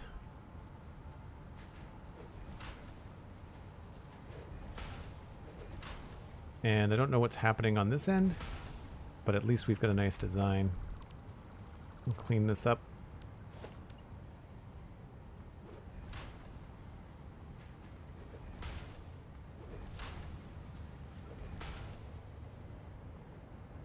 And I can remove all of this.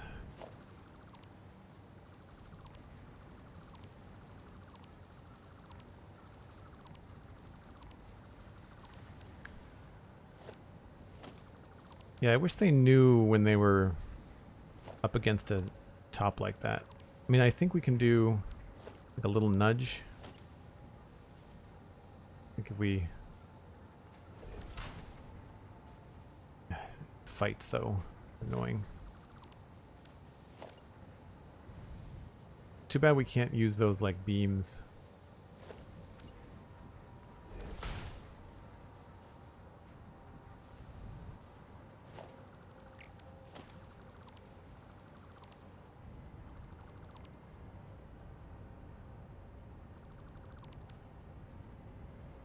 There.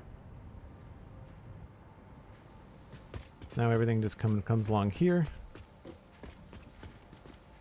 And maybe we could do some signs.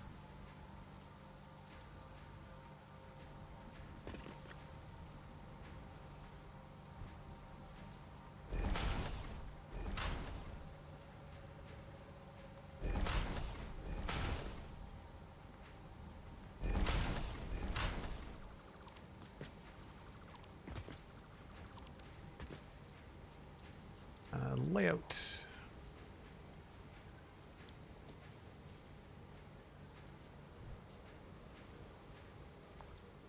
And let's go with maybe Devastator Green. Not sure what's better, green or green 2. They're the same. Okay.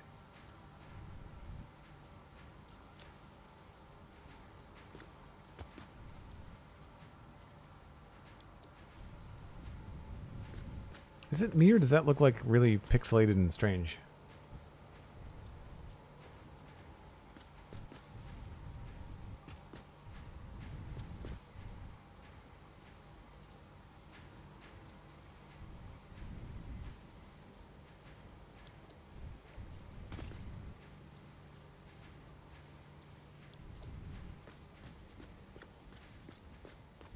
Yeah.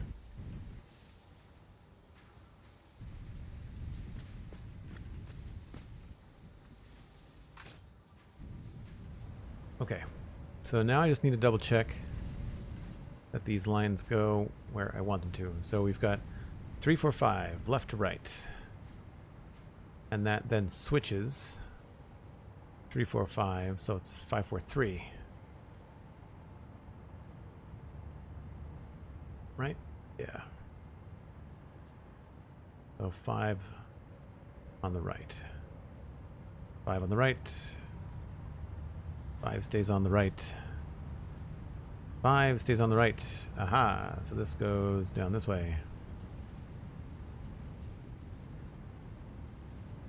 And that goes in the second hole.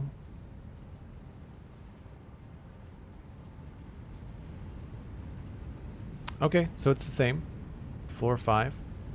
Floor 3 is coming in there. And there's some left over. So that's floor 3. Make sure that this is floor 3. Probably not. That's probably 4. Yeah, I knew there'd be a switch. So this is now 4. And this is 3. Yeah. So we'll just switch that.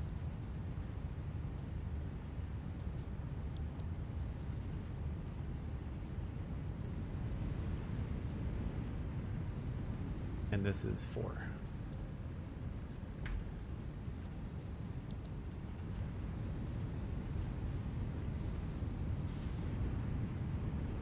I find these little sign notes help when you've got something this complex going on.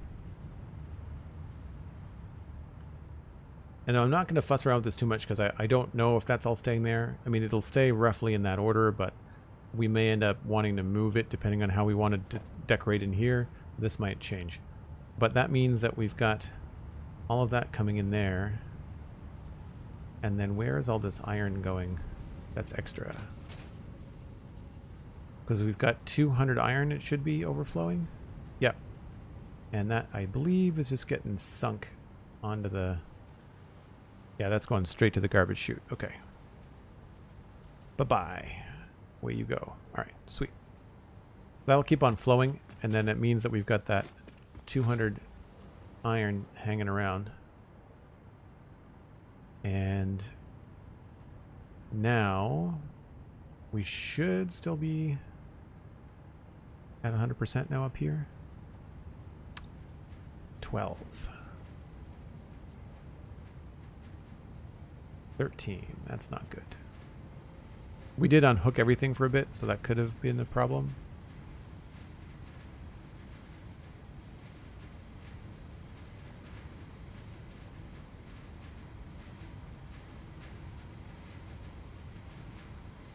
This is really slow now.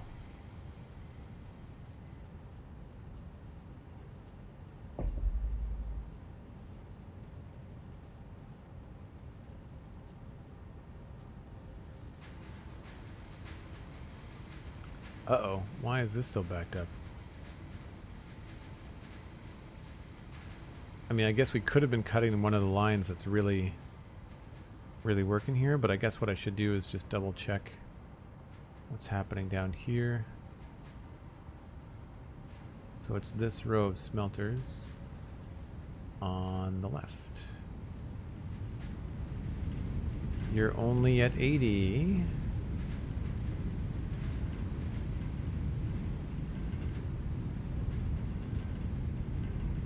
Okay.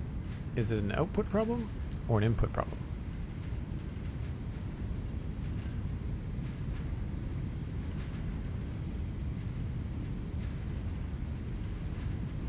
Shouldn't be a problem at all.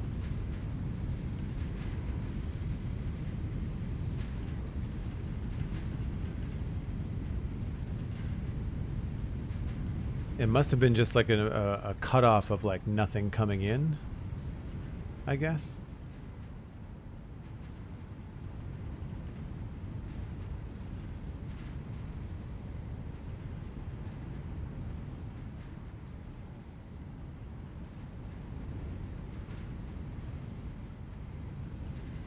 Because it's not an output problem.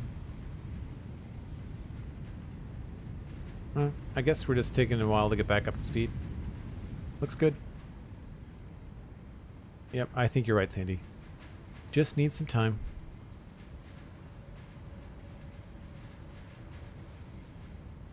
So now that that is hopefully going to be back up and running full tilt in a few minutes, we need to... This is all 400 per minute, I want to say. 20 times 20.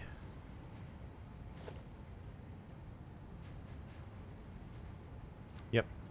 Okay, so now on the old spreadsheet, under my frames, so we've got 4, 3, 4, 4, 4, 5. This is now changed. This is 20 smelters.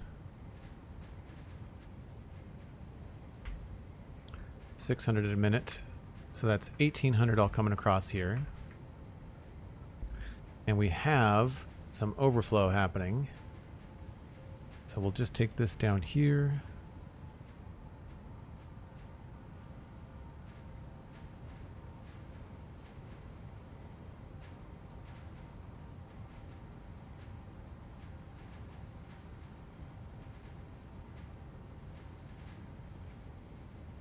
So we could make more steel if we needed to. So that's good. That's good to know. So in here, we're getting 1,600 of each. And solid steel ingots are 2,400. And I don't think I need all this. This is just confusing.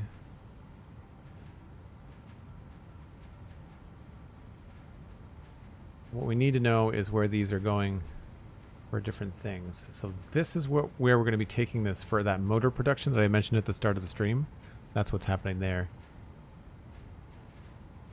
And this stuff is all perfectly balanced. We've got 360 and 840. And that's going into steel pipes. I think they're all going into steel pipes, right?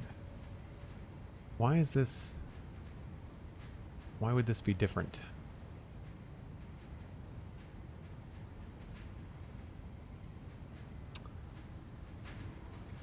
Why would this be different? Floor 1 and floor 2. So 40 constructors, that's right. 2 banks of 20, that's right.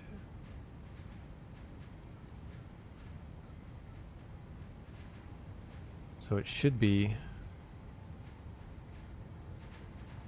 steel pipes.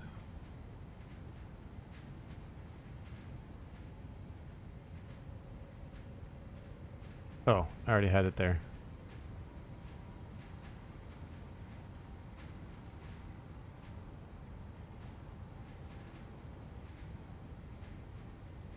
And so it should be 600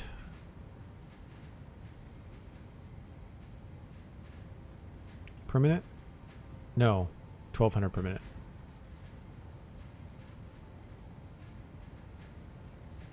Two banks of 20.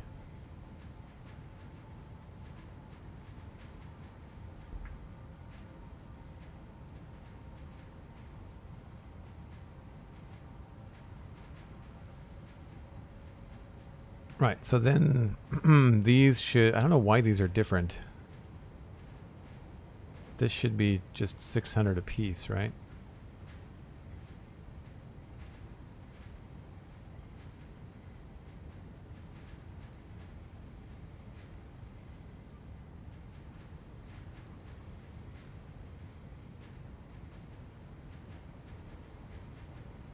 And then it's 2 belts of 400. It's a 480 belt, but it should be 400 on each belt once these get up to 100%. See, we're already up to 84 and 50. That's at 99.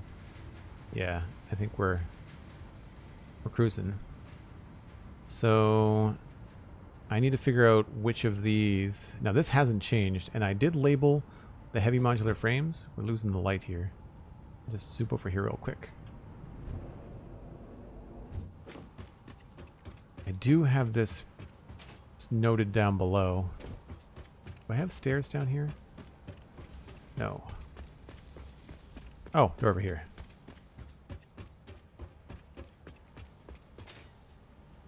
Right, so 400 a minute from floor 2A, 400 a minute from floor 1A, and then 1B. So 2A, so it's 2B that we need to pull from. We might need to make more steel.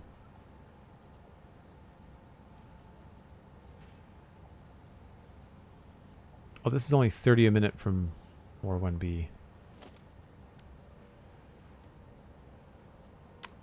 Right, so there's still 770, I want to say. And there's my red light warning as the sun goes down. Thank you, SweetSandi. So essentially I just want to make sure I've got enough steel coming out of there that we can send it over to our motors and stators. So once again, I take a break once an hour. Y'all get to ride the break train. I need a hot cup of something here, and I'll be back in about 5 or 6 minutes.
Just in time. Just in time. I'll back up a bit.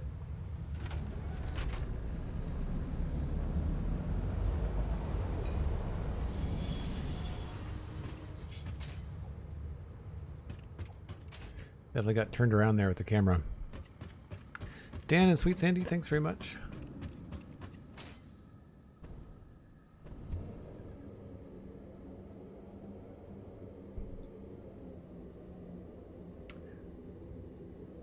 I guess we'll go this way.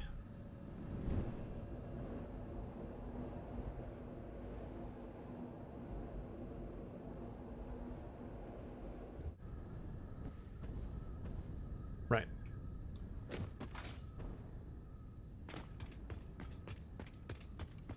So it was floor 2B, I think, that did not have anything going on with it. I guess I could have come this way, couldn't I?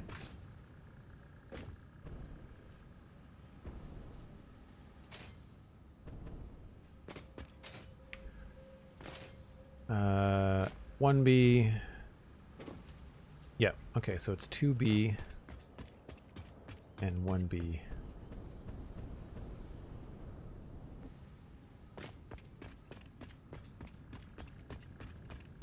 That's up here. And somewhere there are stairs.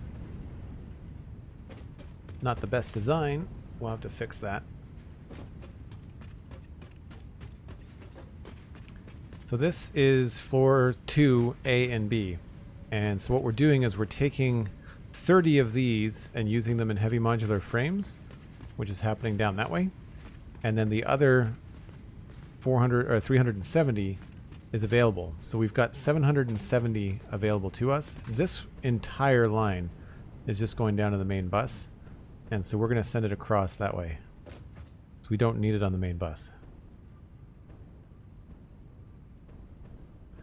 And so that's you connecting right here. So we could... Easiest thing to do is going to be to run it through a floor hole here, I think. I should have room. Their plan was to use this bottom space to run belts across like that, but I find sometimes I just like being able to run through here without any issues. So we should have some room underneath. And yeah, okay, cool.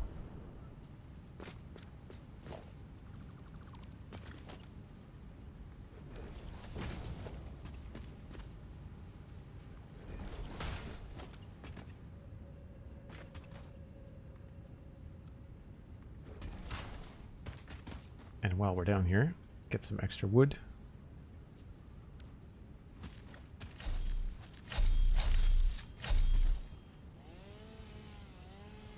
$25 coupons in the Fixmas calendar today. Nice, that's awesome. I was going to do the Fixmas thing, but then I'm having too much fun with this save, and I didn't want to have extra temporary stuff labeled in it, and it would have been cool if I already had a Fixmas save from last year, but I didn't. I guess we'll pop open up here. So essentially they're going to come in here somewhere. This is why I like to paint the floors, because it gives you an idea about where your potential buildings are.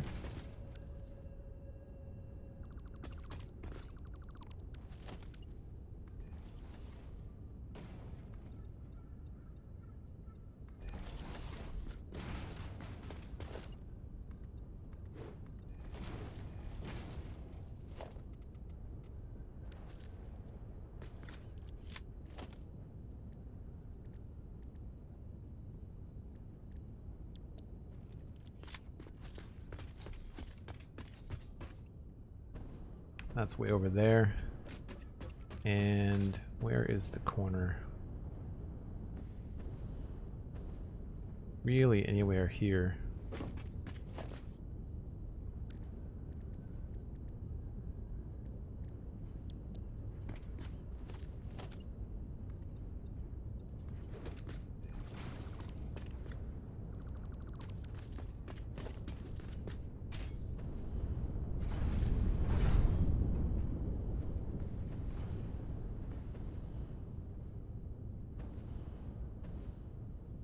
I don't think we changed its direction, so it's probably the center of this tile here.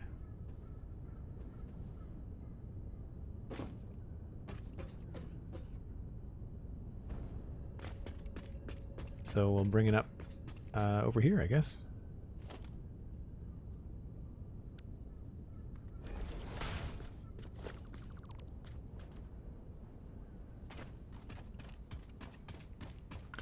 One.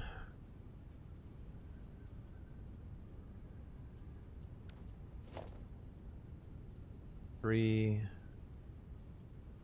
8, 9. So on the 5th one.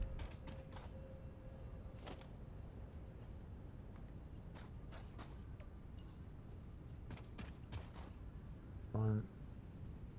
Can't see with these. I guess this is halfway.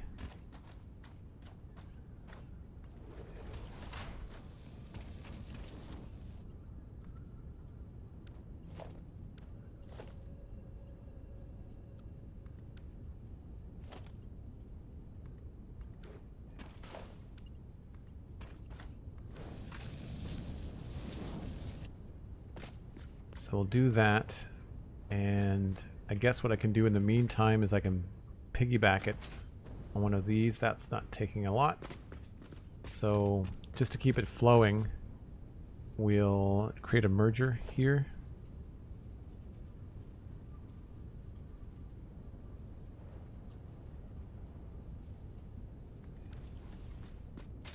And I'll do a temporary thing here.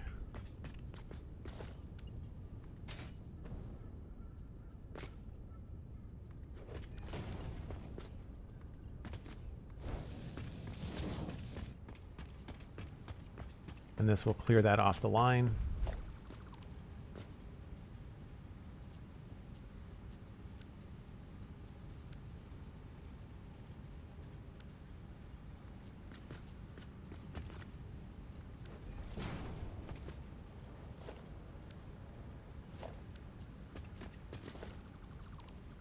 There's that.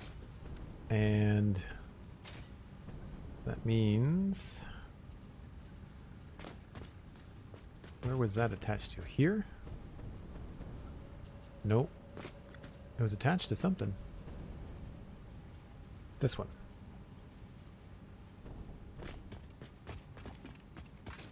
Nope. That's an output. Or an input. That's running out of coal. And now that's running out of steel. That's not good.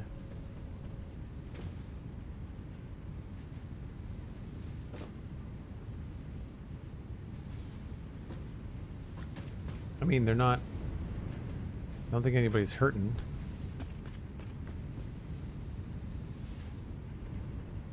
It must be just a gap in the train.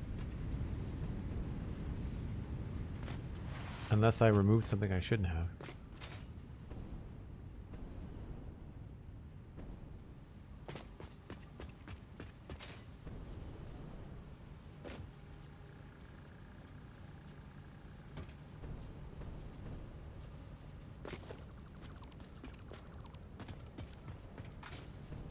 Nope, there's the coal. Okay.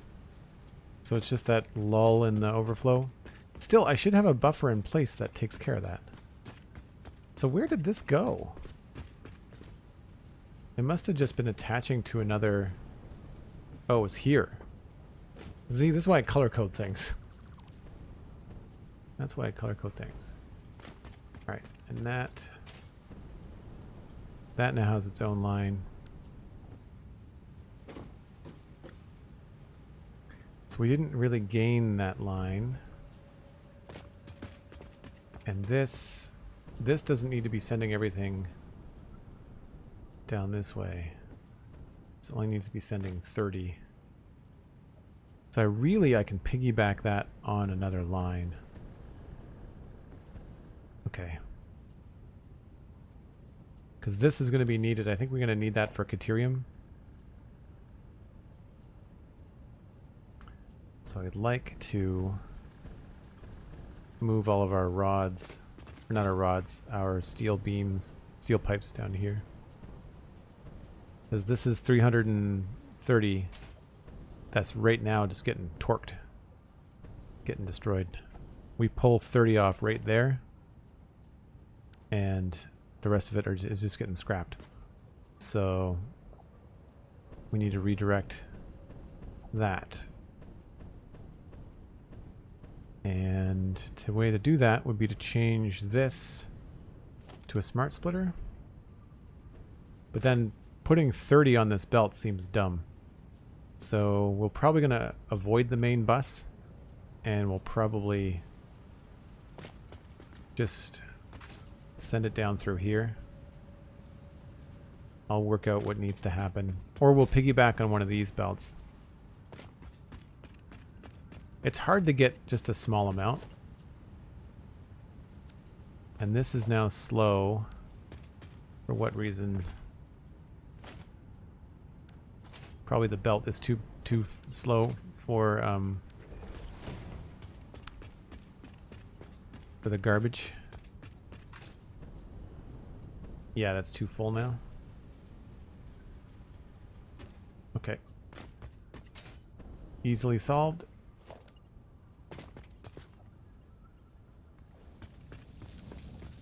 You'll just get your own belt.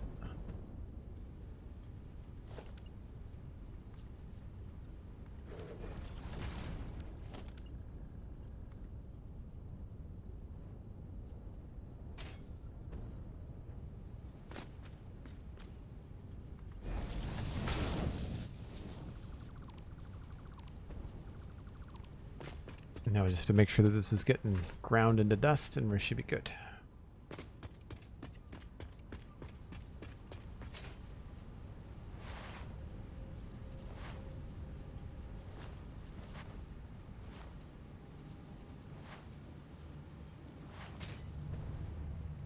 And yep, looks like it's got a connection. Good stuff.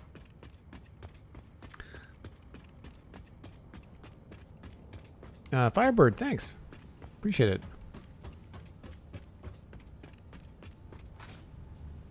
Appreciate you saying hi.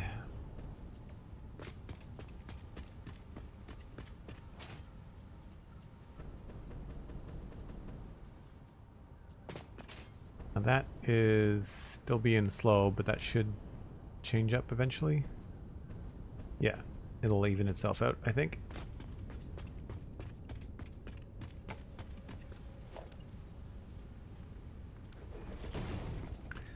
Okay, so we now need to sort out what's happening with the copper and steel. So for folks just joining, what I've done is we've got this right here is what I just sorted out. So we've got that actually should be 400 there. So it's 400 plus 370. I have to do this nonsense. And that's right now going to an awesome sync temp. And that's fine. What I need to do is look at our stators and motors.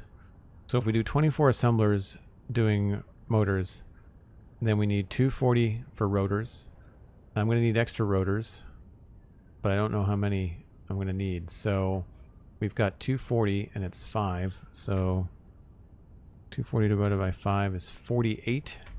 So that cuts the number of assemblers we need down by almost half, right? So that's fantastic. I feel like I'm going to want more than 240. So if we do something like 270, that's 54. That's a full Mark III belt. Or we could do 250. And that's just 50 of those. I just want a little bit of extra rotors, you know? Even if it's just 10 per minute.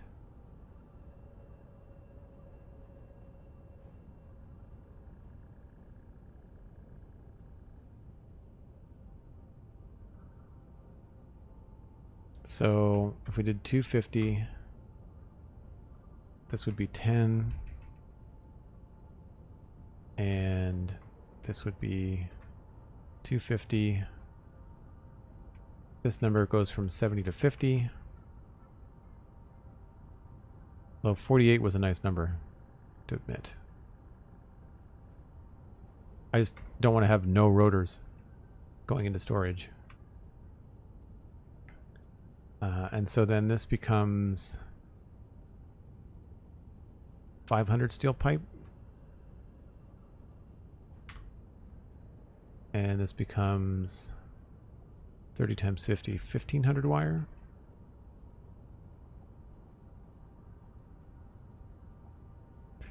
And 1500 wire is, I think, only 50 constructors, right?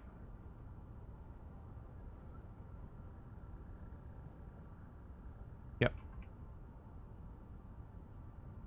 It could be 48 and 48. So I'll just leave a note here.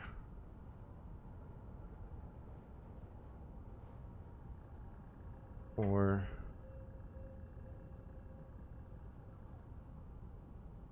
I don't know how to do this without, like, you have to make extra in order to pull some stuff off to storage. And I don't know how to do it in any other way other than overclocking one of the machines and also overclocking one of these. But then, like, you have to have the input, like you have to have the extra copper, right? So we're making 1500 wire, so 50 constructors. So 50 times 15, 750.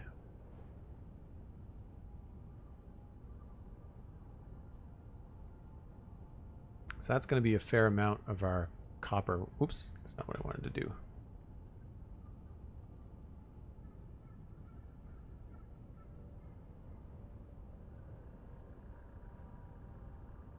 So 50 constructors there, and then it'll be very similar to this route down here as well. A little bit more balanced. So same idea. This is 240. And this would not exist. So it's the same math if I wanted to do 250. I probably want to do more than that. Stators are used in a bunch of other things, actually. If we look at stators, they are tricky. You think you don't need very much of them. So they're used immediately in, for us, motors, right? But then they're also used in control rods. They're also used in automated wiring, although I'm not sure how much of that we need anymore. They're used in some alternative recipes later on, although we're not doing that. We're not doing that. They're used in control rods no matter what. So we might want to make extra rotors with whatever pipes we have left over. That's probably going to be the smart thing to do. So we'll just make whatever rotors we have. So we already know this is 770. Just sorted that out. Come on. We'll type slower. And so that means we've got 270.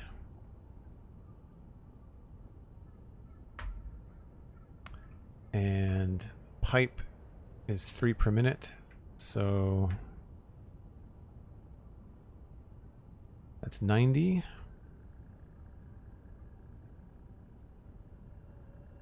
That's not enough.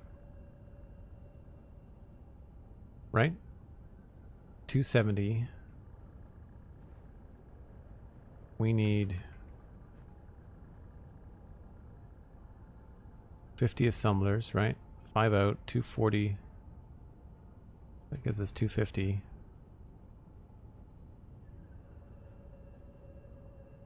$50 times 5 is 250.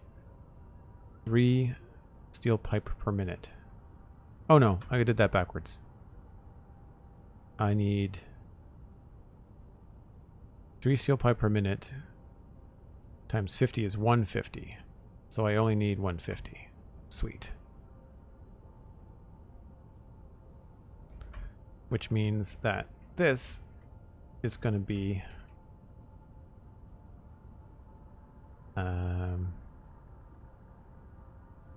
still 10, right?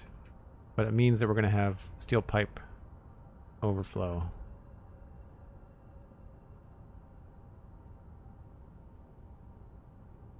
Oh no, sorry, I did that backwards.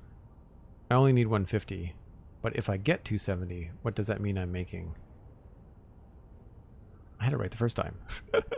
Not hard to tell, I've been streaming all afternoon. 3 steel pipe per minute, 270.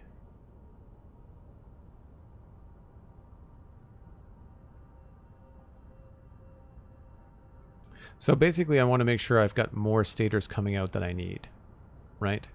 So I'm going to make as many steel and as many stators as steel pipe will allow, right? Copper we can always get. So assemblers, they need 3 per minute. 3 times 50 is 150.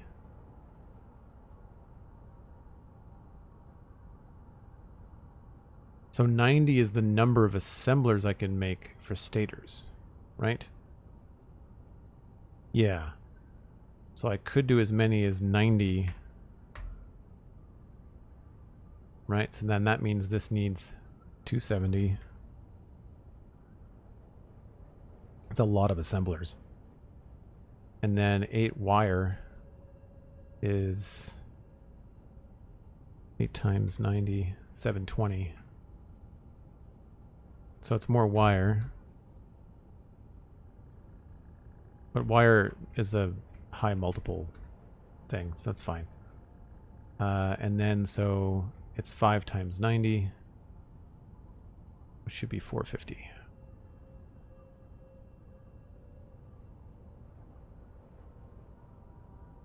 Yep. So this is 450. Only needs 250. No, only needs 240. So then this is 210.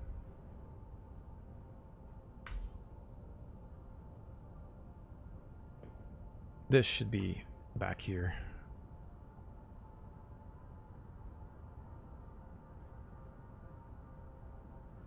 And this should be 240. 240 and 210 is 450. Okay. Cool. Everybody follow? I have it straight. And then this, of course, should be 720. 720. A lot of wire.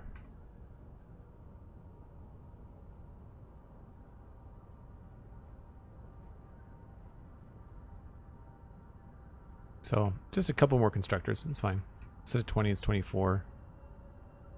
And then equals 24 times 15 is 360. So we need 360, 750.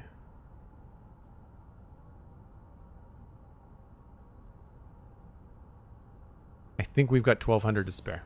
So I think we're good. I think we're good. Yay. Glad that works.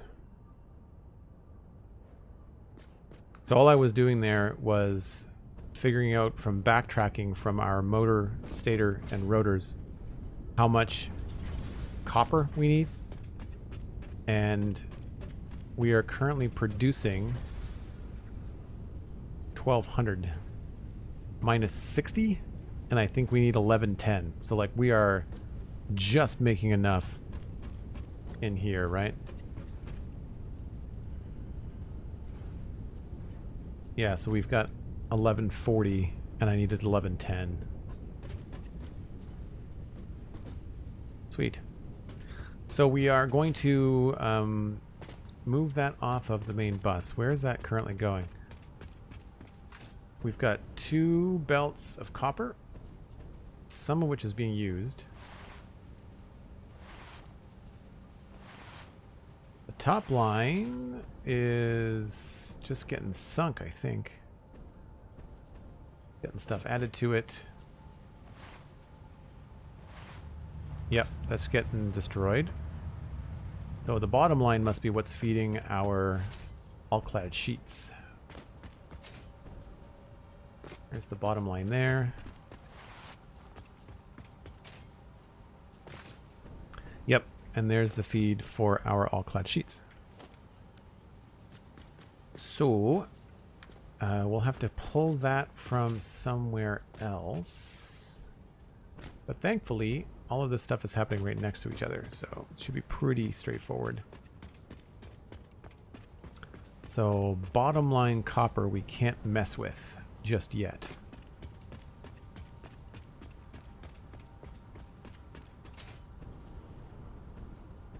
And which one are you?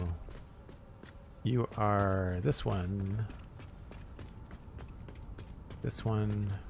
I'm assuming I did this in a straight line. Always worth checking.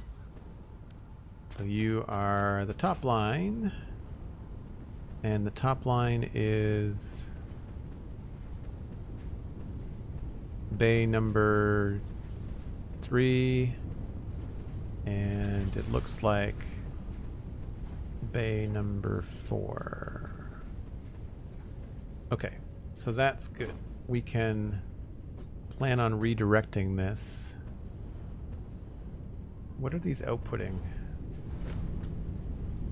37.5 per minute. 1, 2, 3, 4, 5, 6, 7, 8.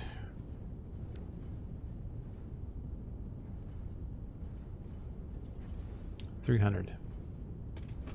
So we can just redirect that going back the other way.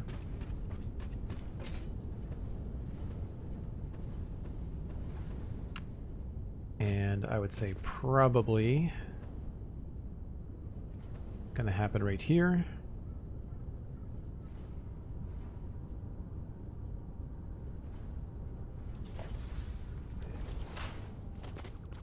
Just so I can kind of have like a future plan. Do.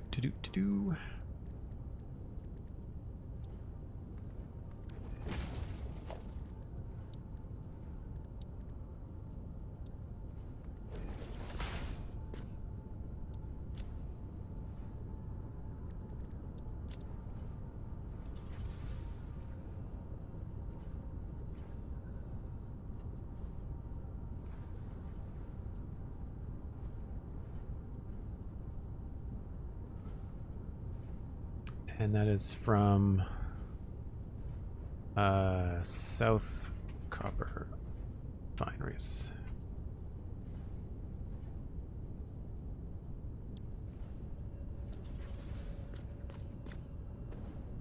Cool.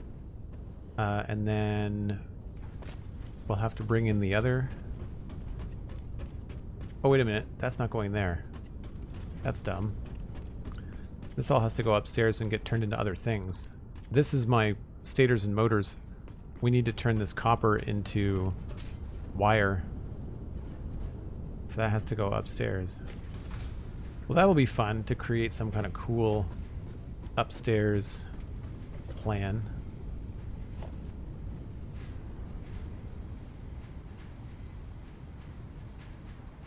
Right. And we've got a wall here to use if we need to. Alright, so I think I'm going to do it all over here. I'm trying to remember what all this wire is doing. So this is just making wire. And that's making cable for the wire. The wire, or the cable, sorry, the cable I think is just getting boxed and I think sunk.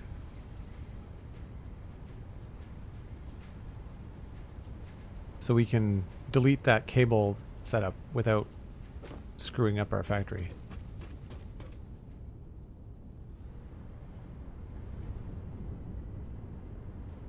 Yeah. Okay. Cool.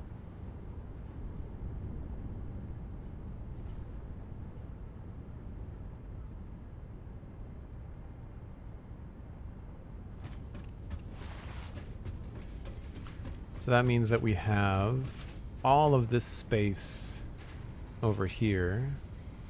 This, I think, is overloaded.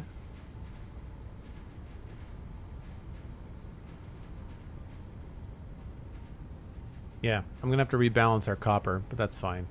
This stuff down below is kind of a mess. There's a lot of twists and turns where there don't need to be. Yeah, this one is going to copper wire and copper wire. And then this one is going to ingots, copper sheets, copper wire, copper cable. So these two are actually going straight up to there, which makes no sense. Like, I've taken the ones on the far left and like messed them around.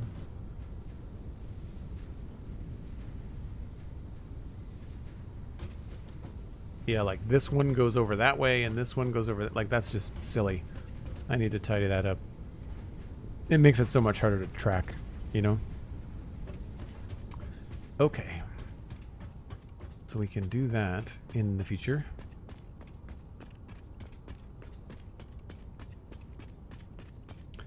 So I think to change things up a little bit, now that I've got my head straight around that, what I want to do is, now that we know we need 50 and 90 assemblers, I have to figure out how that's all going to fit in this space.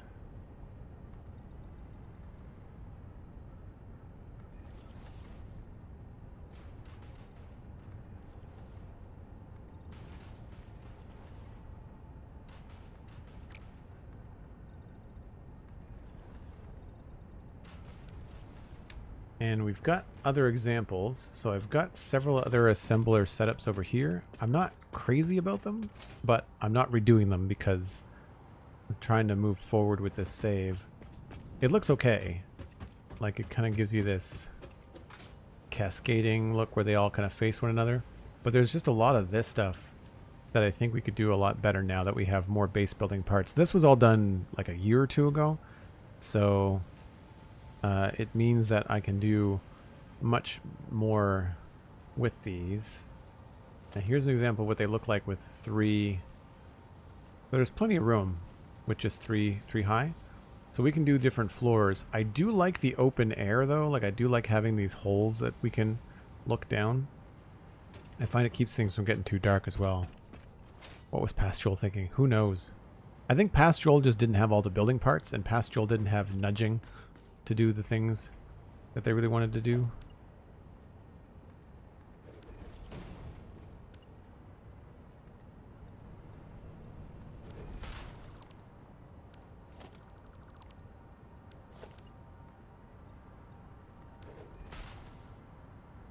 Guess I can just move these out.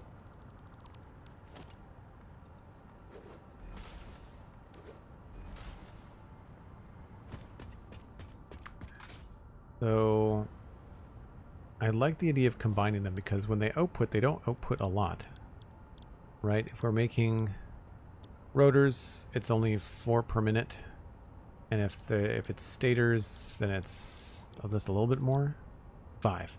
So it makes sense to do something where they're combining in the middle, and in this space, if we keep with our design, keeping extra stuff along the edge, have a nice cavity wall here.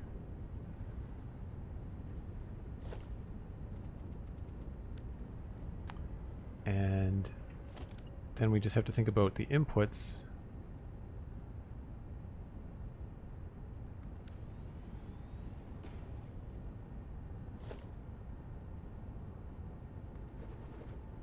So that could really go up farther. And that would take it back down, I think. And I did have a blueprint for this. So like if we look at what I did for aluminum. Where is it? Oh, maybe I did make a blueprint. Okay. So this is where it's going to be worth making a blueprint, because like we're going to have to do 100 and something of these, right? To get this all working right. What I like to do is I like to think about what I need for the space and then go from there. So I like that idea. Oh, maybe I keep this there, and maybe we move the assembler.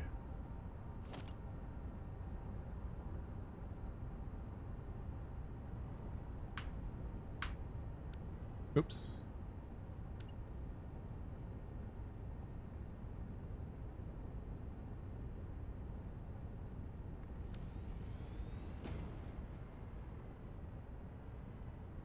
So at least that keeps it in the center of the tile. This could get moved forward.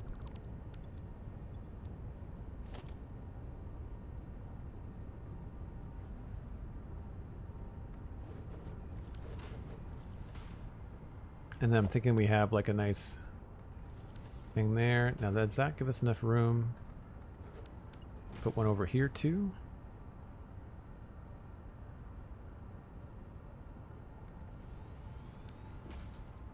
And if we have enough room to split that,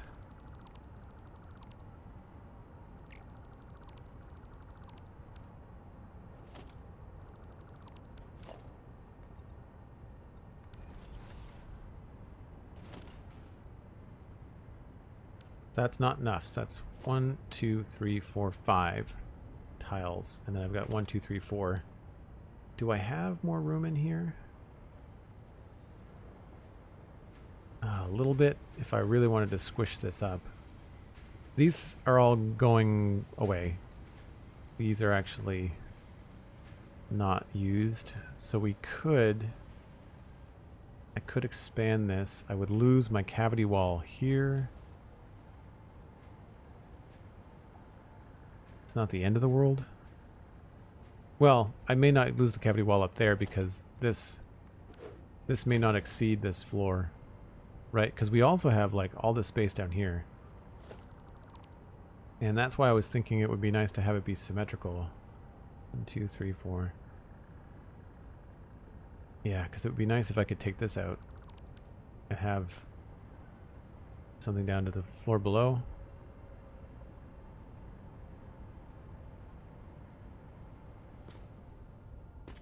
Because then the outputs would all get combined. And I don't know how many we would be able to fit in a row here.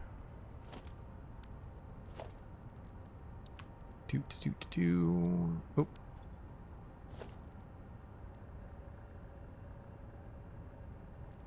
Need more plates.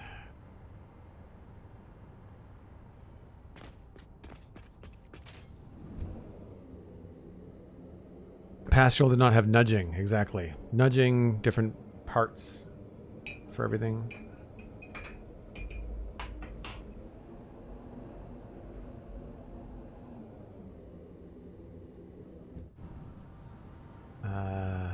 These ones, that's what I need.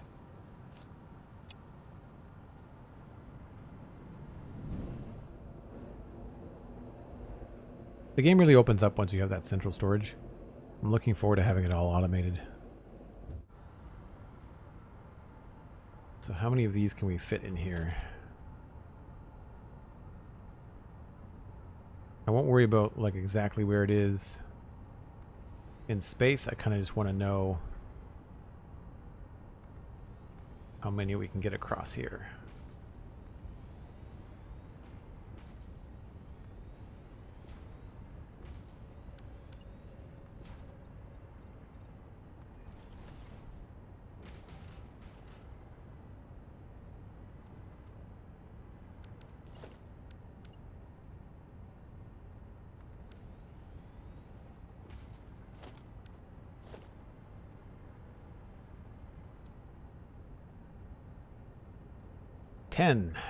Well, seeing as we need 50, 90, and 24 for motors, 50 and 90 when there's only 10 in this distance, that's not bad. And we could maybe Nudge it around a bit. 40 on one floor. That's if I can expand to have another 20 over here. We'd have to knock into this wall here, which I think would probably be worth it to have them be symmetrical, because what would happen there is that would change to that.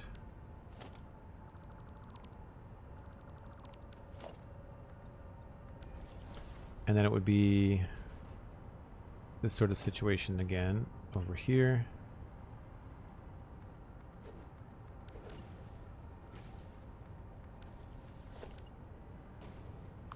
This would go here.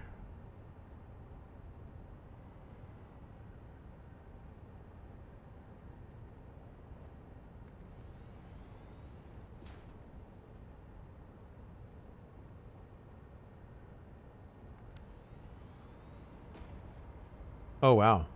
Oh, yeah, that's right. Because I was going to come into this room, bite that down. So that would make this room a lot more narrow, which honestly, it's wider than it needs to be. Right? So we could easily come in here. And these don't have to be 1 meter wide. We could make them... Well, there'd be no cavity wall at all. This would just have to be a straight wall between the two buildings, so we'd have to be careful how we handle that. Right, and then all of this would be regular flooring.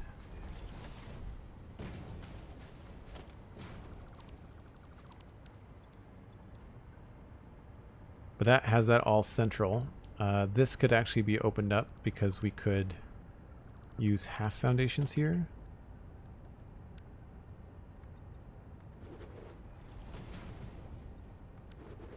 Although they kind of peek out over the edge, so we may not do that. And it may be worth it to just try and...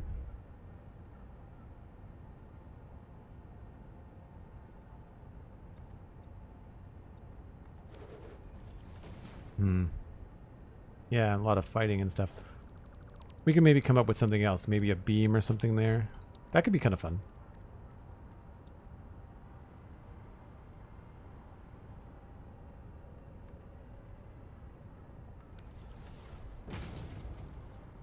Yeah, sure. Doesn't quite touch, but we could nudge it. Maybe one way or the other.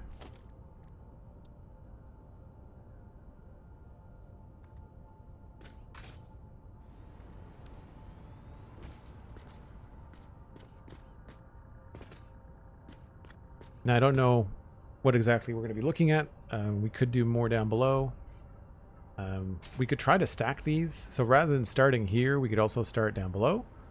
And that could work as well. We do have a lot more room down here.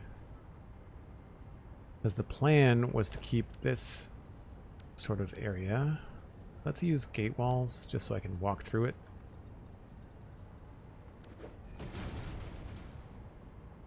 So we've got this space.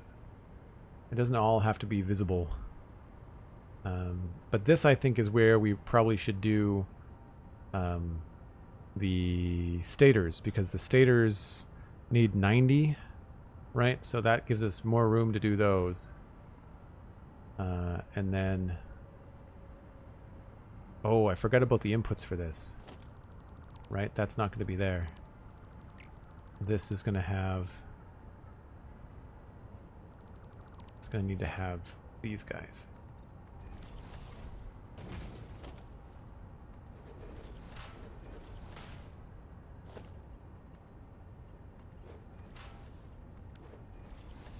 Oops. Autosave.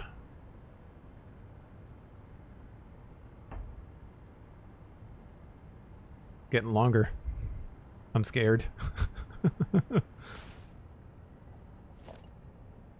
It does take extra time, I find, that when you're putting something down, like if it saves in the middle of you building something, it does take an extra bit. Okay, put that there.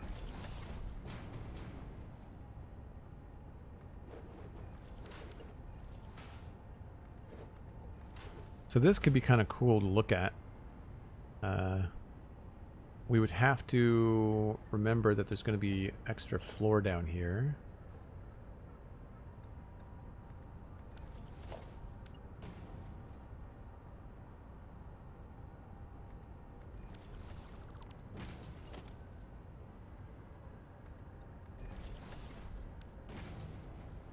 Right, so that would be there.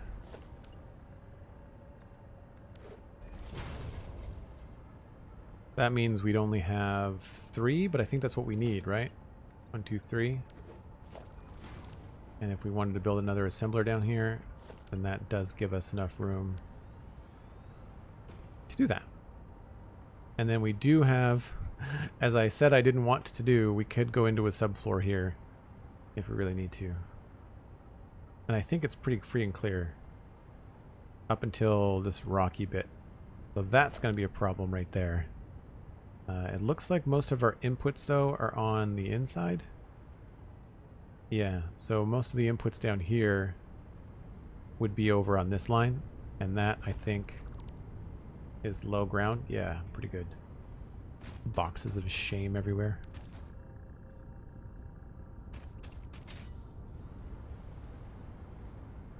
So we could do the same thing down here.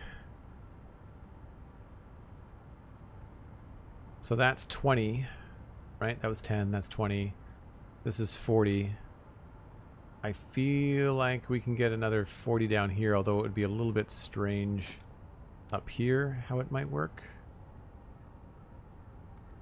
We would just be very tight on any... Yeah, the subfloor thing is not going to work there. So this would be something different. We'd have to come up with something new as far as the belt work. This side would be okay, because again the inputs are going to be over here. And that has lots of space, what I can tell.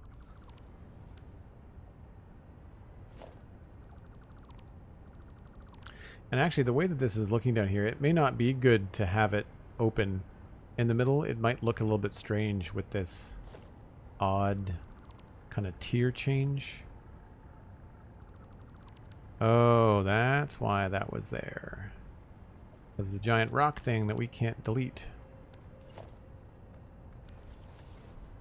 It's alright, there'd probably be a machine in front of it anyway.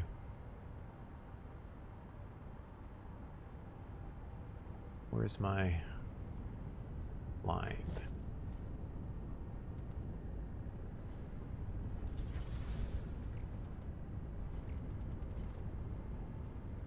I do find painting the lines really helpful.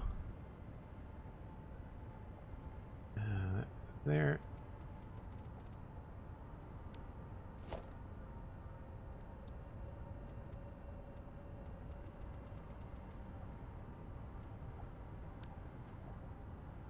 So that would be open. We'd have to maybe cover that up with something.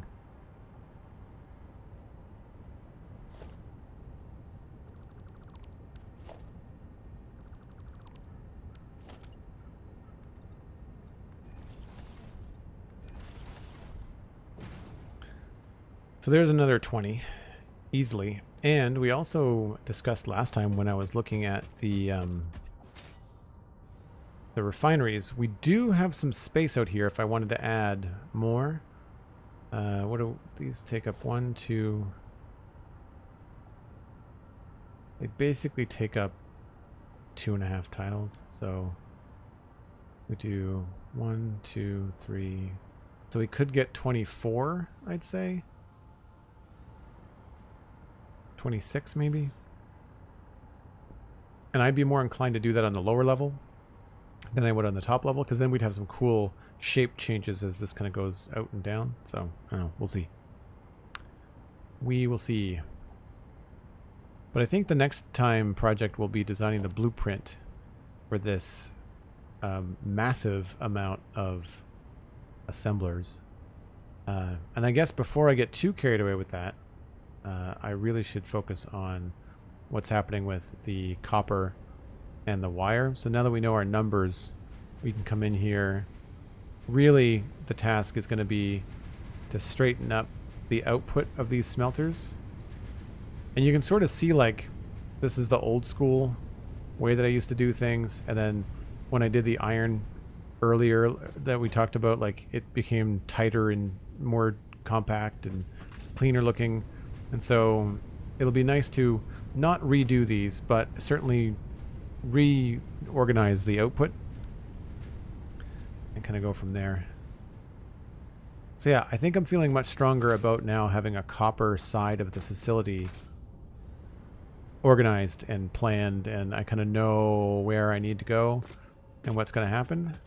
And once I get that done, this building, we can start decorating this and making it look a lot more like Devastator, because I'm really looking forward to getting this looking more and more like Devastator. And I'd be interested in feedback. So anybody that's in the Discord, or if you want to hit me up on Twitter, if you want me to split Satisfactory streams between like all this building and logistics and like planning stuff versus what we did yesterday, which was like a lot of decorative design work and lighting and things like that. If you want me to go back and forth on those, like do one stream where I'm decorating and then another stream where I'm planning out factories and logistics, then let me know, because I need to try and do both, I think, is what needs to happen. But that's where I need to wrap it up for today. That is the end of my stream day.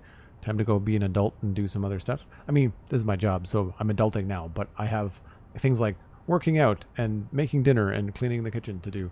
So I'm going to pass you along to somebody else streaming Satisfactory. Let me just pop over here and see who is live. We've got... I'm open for suggestions. Looks like DC Juan is going. And anybody else? No one that I know of. So we're going to go with DC1. Be some fun. Some fun networking, I guess.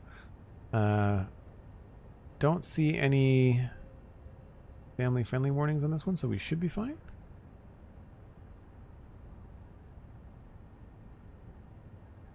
Yeah, okay. I will be back tomorrow at 1 o'clock Atlantic. That's UTC minus 3 hours. We are going to be working in Minecraft. I hope to have 1.20.3 running, but they've already got a candidate out for 1.20.4. So we'll see. Either way, we'll be back in West Hill working in Minecraft. That's going to be the weekend, so Friday, Saturday, Sunday, 1 o'clock Atlantic each day. Thank you ever so much for being here. SweetSandi, thank you for modding. Thank you for the bits, Sandy and MindTripMedia. I really appreciate your support.